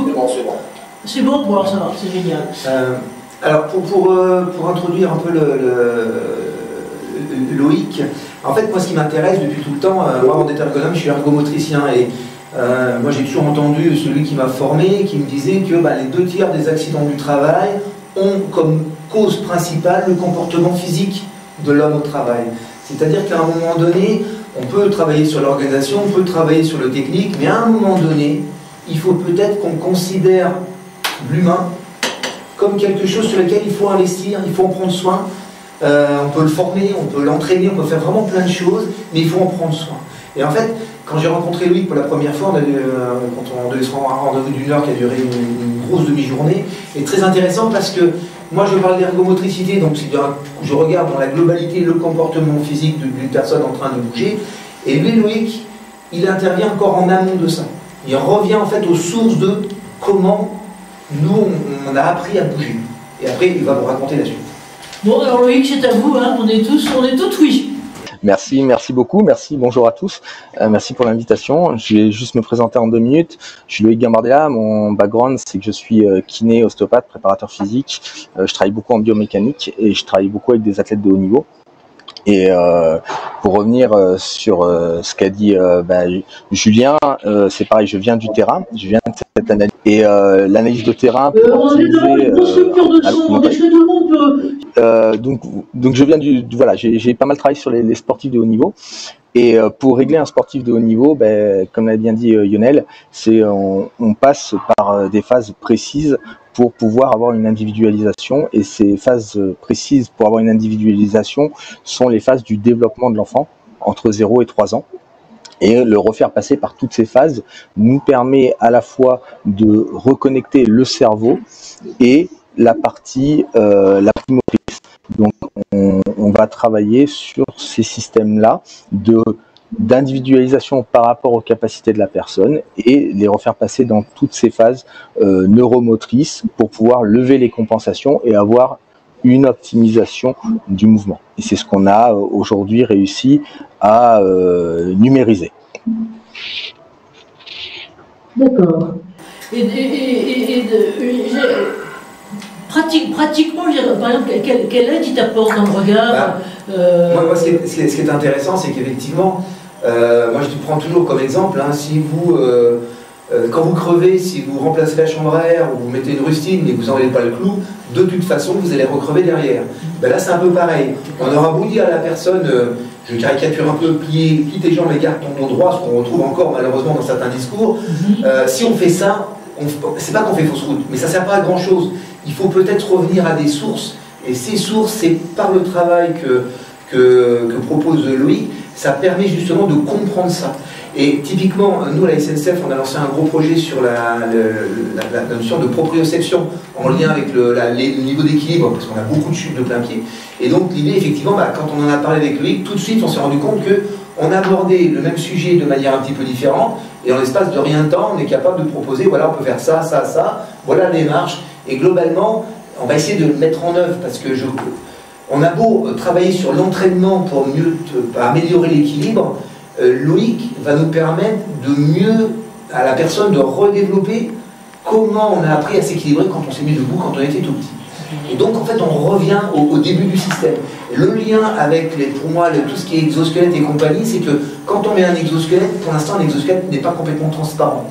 C'est-à-dire qu'il modifie la façon de bouger.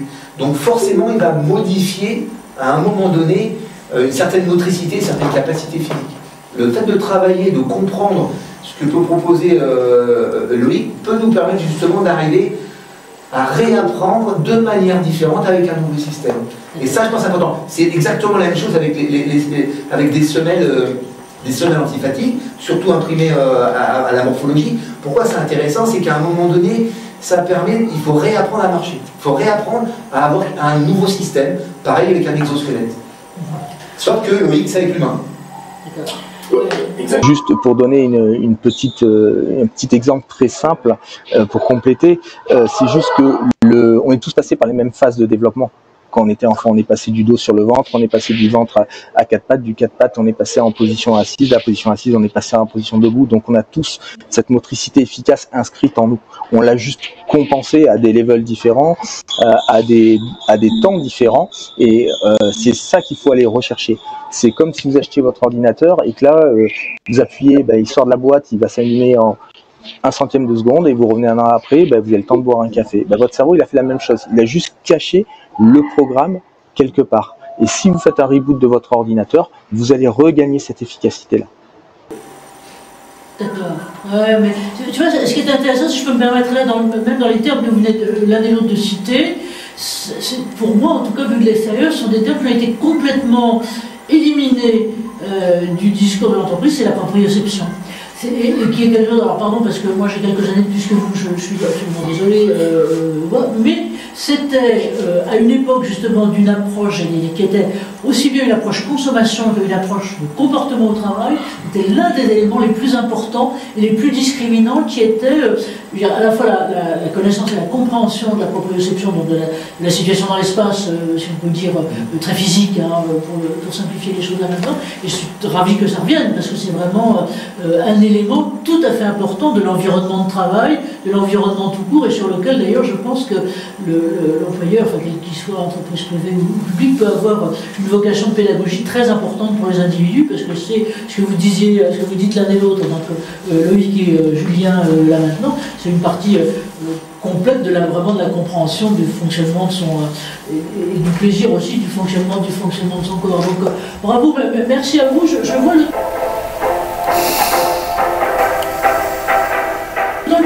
qui évolue. J'aimerais bien maintenant, si vous voulez bien, je ne vais pas vous le réafficher, mais en gros, c'est quand même ça, c'est que peut-être maintenant, on en vient à une partie à la fois échange, rebond des intervenants et des interventions, si on peut dire les uns sur les autres, et notamment autour de ces deux questions. C'est un, qu'est-ce qu'on peut améliorer? Qu'est-ce que vous auriez envie d'améliorer, j'allais dire, si vous étiez libre complètement? Qu'est-ce qu'il faut améliorer? Qu'est-ce qu'il faut changer? Je reviens à ma première question, pardon, parce qu'elle est chiante, mais elle est quand même vraiment le truc là, c'est qu'on a d'un côté, et Vincent a très bien fait le lien tout à l'heure, on a d'un côté les décideurs et qui décident avec une rationalité qui est essentiellement une rationalité économique, pas souvent le long terme, disons les choses, hein, c'est rare d'en avoir de ce côté-là. Et de ce côté-là, les besoins d'utilisateurs sur lesquels les deux ont besoin, ce que vous soulignez par exemple, Anaïs, ont un besoin d'information et un besoin d'accompagnement. Voilà, la parole est à vous. Qui veut la prendre? Et puis aussi question dans la salle, si on peut dire, la salle virtuelle. Voilà, on voit qu'on est en maturation, qu'on est en accélération, il y a des moments où pas trop. Qu'est-ce qu'on peut faire bouger? Qui a envie de prendre les choses voilà, qui veut dire des trucs? Je vois Antoine qui se remue. Ouais, moi, je veux bien me lancer sur ça. Je pense que ça a été pas mal dit. C'est le fait de vraiment dépasser le dispositif, l'équipement, aller vraiment dans cette notion d'accompagnement. Enfin, ça a été beaucoup dit, l'humain, l'adoption, le test, le choix aussi. Et je pense que c'est pas une industrie. Enfin, c'est une industrie qui est pas uniquement équipement. Il va falloir assumer une logique servicielle assez importante.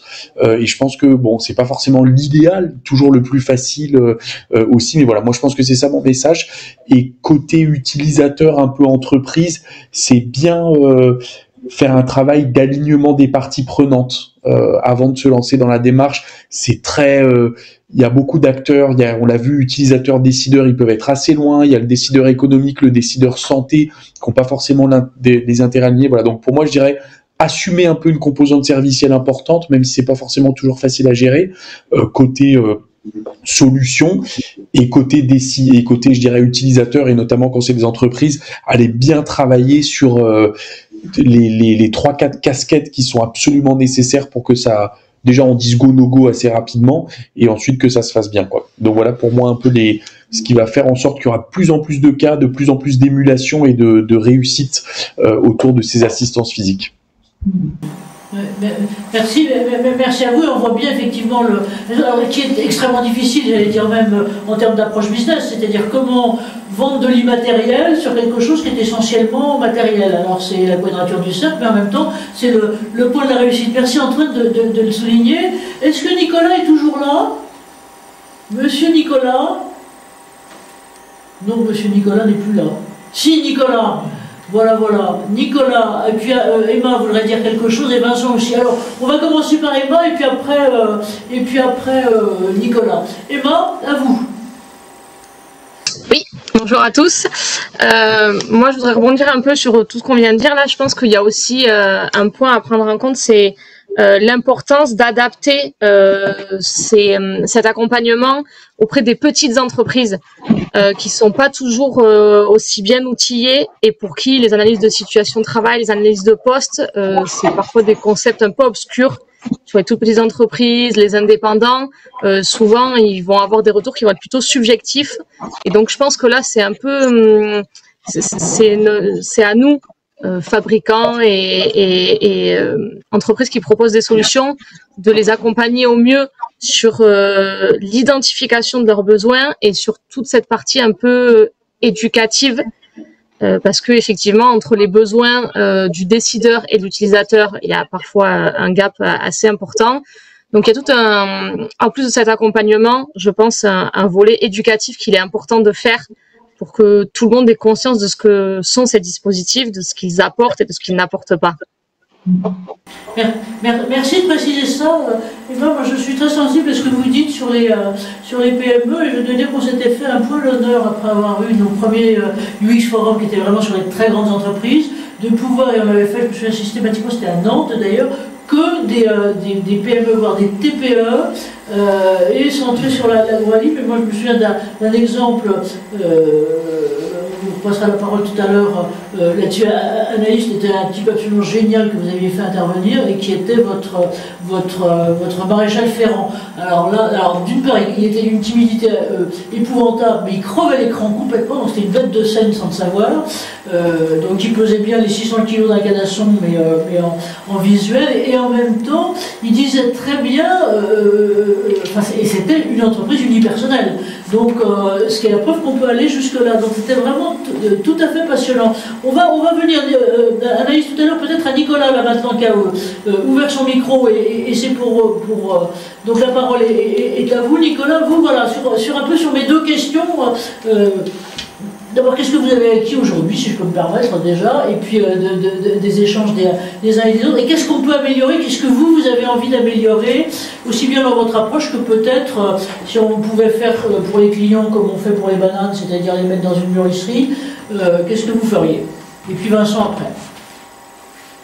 Nicolas. Alors, je ne veux pas répéter ce qui a été dit, mais il est vrai qu'encore une fois, la composante humaine et le fait de faire un service dédié sur mesure est pour moi la clé, et certains l'ont présenté avec beaucoup d'éloquence. Moi, c'est vraiment quelque chose que je vérifie au quotidien. Je dis souvent, j'ai une phrase un petit peu bateau, mais ce qui est juste, c'est ce qui te fait du bien. Et ça permet aussi d'enlever le côté j'arrive avec des solutions et tu dois appliquer. Non, ressens, exprime, et puis on va essayer de naviguer là-dessus.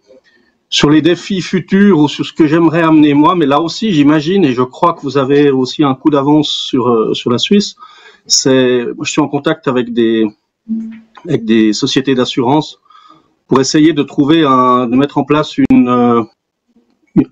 un deal, une mécanique, un process. On parle souvent de gagnant-gagnant. Moi, j'ai envie de créer quelque chose gagnant-gagnant-gagnant, c'est-à-dire de réfléchir à des programmes où on peut intéresser des assurances qui donc proposent des services pour des accidents ou pour des maladies aux entreprises, et puis qu'on fasse un triumvirat entre l'intégrateur d'exosquelettes, entre le fournisseur, le client qui est l'entreprise, et puis l'assureur. Et de trouver des modèles qui puissent se dupliquer. C'est ça que j'aimerais, c'est ce à quoi je travaille aujourd'hui, mais évidemment que je fais c'est des balbutiements.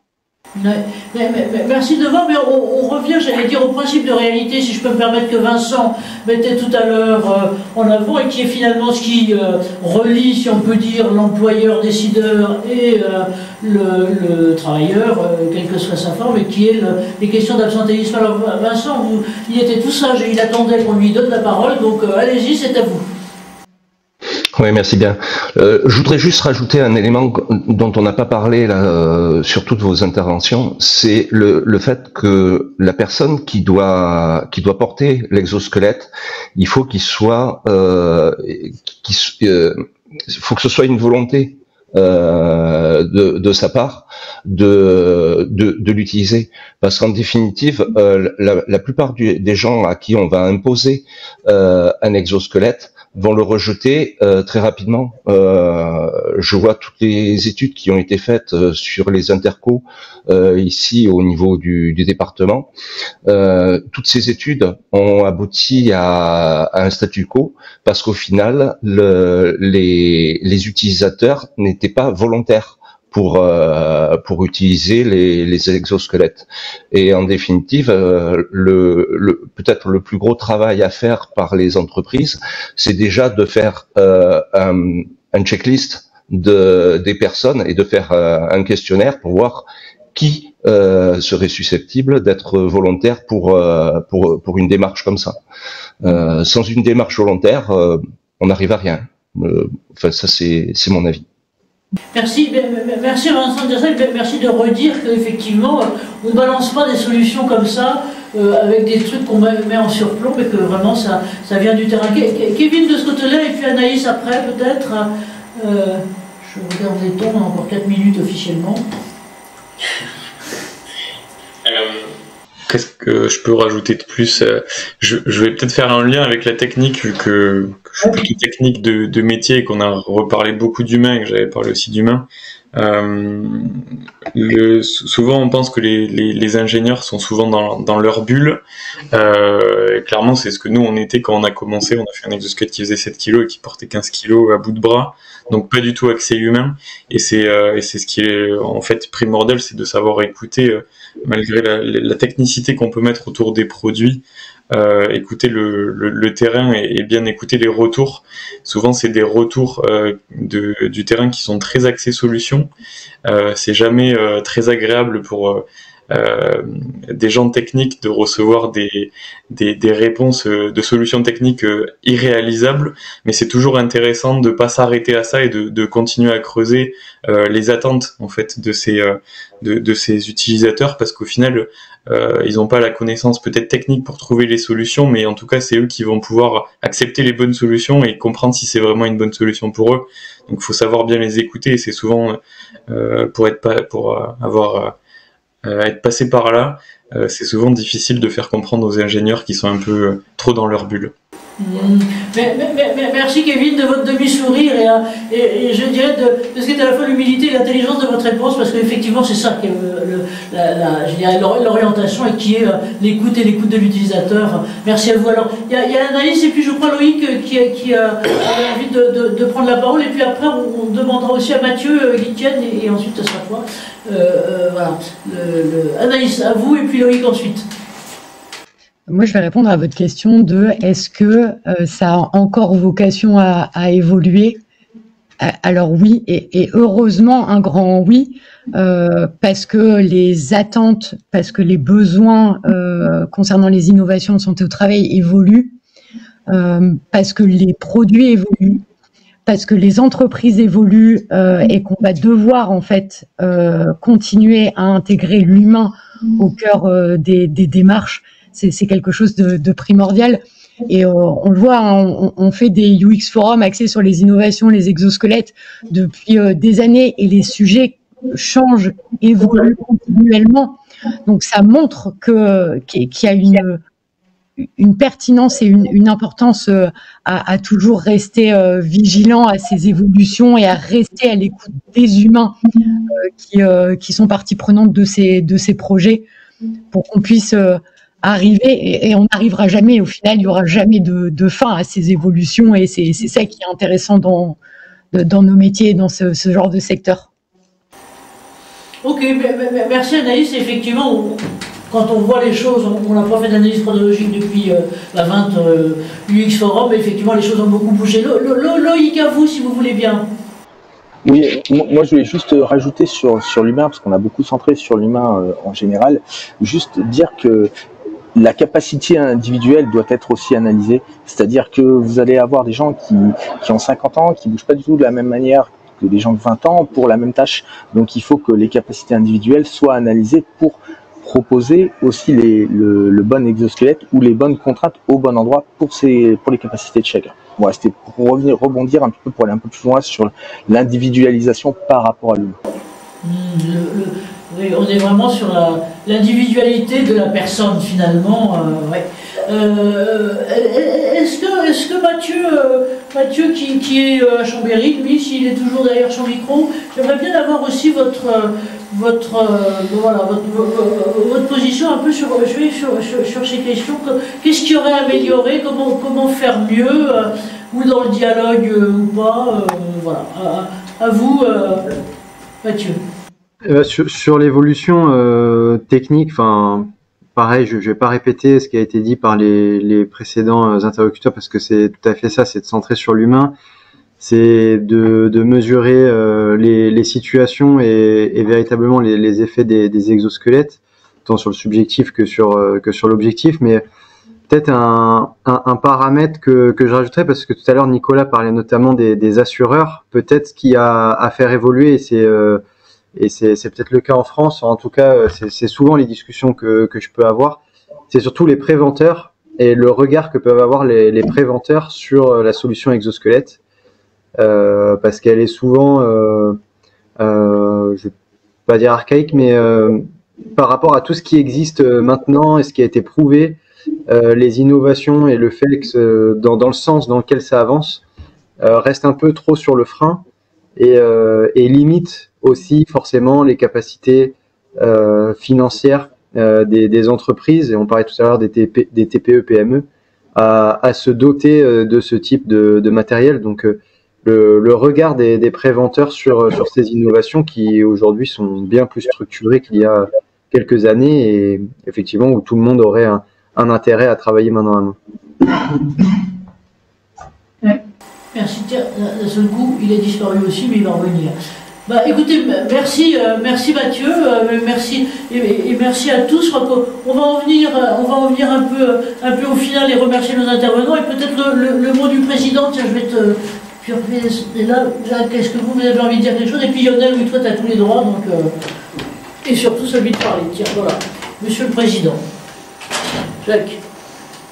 Moi, je ne suis pas une compétence dans le secteur, mais je dirais que, ayant été patron d'entreprise, j'étais plutôt dans une vision sceptique. Et puis, au fil de nos réunions, je suis passé à une vision de curieux. Et enfin, je suis en train de passer à une vision de promoteur.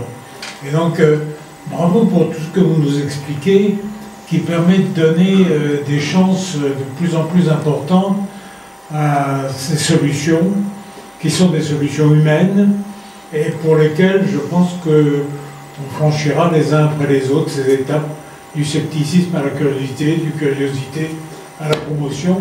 Et donc merci de tous les efforts que vous présentez pour ce faire. Et merci Lionel, à qui on laisse 3 mots pour le final, avant que je remercie tout le monde aussi. Et que je vous donne les prochaines étapes. À toi. Ouais, pour moi, les prochaines étapes, moi j'ai changé, hein, je ne suis plus côté voyageur, je suis passé côté team service et risques médicaux. Donc maintenant, moi, je suis beaucoup plus en relation avec les médecins du travail. Et les médecins du travail commencent moi à me solliciter pour dire j'ai une personne qui a ce problème-là, qui ne peut pas faire ci, etc. Donc je suis en train d'essayer je sollicite certains fabricants pour faire des adaptations de leurs exosquelettes. C'est pas toujours facile, c'est pas toujours possible. Et donc je suis déjà rentré dans une phase de dire mais comment on peut développer des solutions autres, différentes, localisées, pour répondre à un besoin qui sera individuel. On ne sera peut-être pas un produit à généraliser, mais c'est répondre à une demande. Et je pense qu'il y a beaucoup de travail à faire là-dessus, qui serait très complémentaire avec tout ce qui est proposé déjà par les fabricants et distributeurs. D'où cette nécessité d'analyse, d'accompagnement, de conception, et puis de trouver des solutions aussi autres. Voilà, on a vu Loïc, on a vu Julien, qui ne sont pas exosquelettes, mais qui participent au fait, à un moment donné, d'aider l'humain quand il travaille, et plus largement. Merci de dire ça, et merci parce que tu rejoins, si je peux me mettre aussi quelque part là, ce qu'est l'expérience de Frédéric Edouin. Parce que c'est globalement exactement ça qu'il fait. Alors, ce qui est intéressant, c'est que vos itinéraires, j'allais dire, vos cursus perso, se croisent. Parce que lui est venu complètement, j'allais dire, de l'analyse one-to-one, du besoin spécifique d'un certain nombre d'opérateurs de l'université, de son université Picardie-Jules Verne. Et après, ce qui est marrant, c'est que ça a suscité une forme de demande et d'intérêt général pour des solutions, j'allais dire, plus industrielles, plus industrialisables, du type d'exosquelette. Et toi, tu es en train d'intégrer, j'allais dire, de plus en plus les dimensions individuelles de ce côté-là. Et je crois que c'est un bon exemple. Et merci à vous tous de l'avenir sur tout ça. Alors, je voulais, moi, vous remercier tous. Et voilà, là-dessus, parce que, pardon, le temps courant, il est là. Donc un grand merci à nos intervenants vraiment vous tous qui avez été bien sages là. Merci à tous nos intervenants et merci à Anne-Marie. Et ben merci à vous, mais alors surtout je voulais vous indiquer les prochaines étapes, parce que nous, on est comme à cheval, quand on a sauté un obstacle, on continue, on regarde un peu derrière si on n'a pas fait tomber la barre, mais on continue à l'autre. Et donc notre prochain UX Forum exosquelette et parce que maintenant on appelle ça exosquelette, mais finalement il y a aussi d'autres solutions. Ce sera le 12 juin. Ça sera à Paris, donc dans le cadre là haute que vous voyez de Préventica, plutôt orienté sur le CARE, c'est-à-dire à la fois, j'allais dire, les métiers du CARE. Donc Mathieu, vous êtes requis d'office et autres, mais aussi les attitudes CARE. Et donc là, vous êtes tous les bienvenus. On n'a pas encore construit le contenu, on va le faire. Et on aura ce jour-là, et donc vous êtes bienvenus aussi, parce qu'il y en a une qui, à mon avis, devrait au moins vous intéresser. 3 autres tables rondes, il y en a une qui est sur, on reprend le truc des exosquelettes, qui d'un certain côté fait sortir les exosquelettes médicaux, c'est les Jeux Olympiques et la dynamique post-Jeux Olympiques de la charte sociale qui avait été mise en place, et rappelez-vous, portée par Bernard Thibault. On a monté il y a exactement un mois un premier UX Forum là-dessus qui était sur quelles sont les perspectives, parce que derrière ceux de 2024, il y a ceux de 2030, et puis entre-temps, il y a tout un tas de choses, et ça a permis là aussi des prises de conscience là-dessus, donc on aura quelque chose là-dessus. Pour vous dire les choses, j'ai très envie, je ne sais pas si j'y arriverai, mais parce que pour l'instant, on peut dire ça comme ça, mais on ne sait jamais, c'est justement de regarder comment, dans le suivi santé-sécurité des entreprises ou de certaines entreprises qui sont intervenues là-dessus, l'intégration des innovations pour la qualité de vie au travail haute se fait. Donc j'espère que...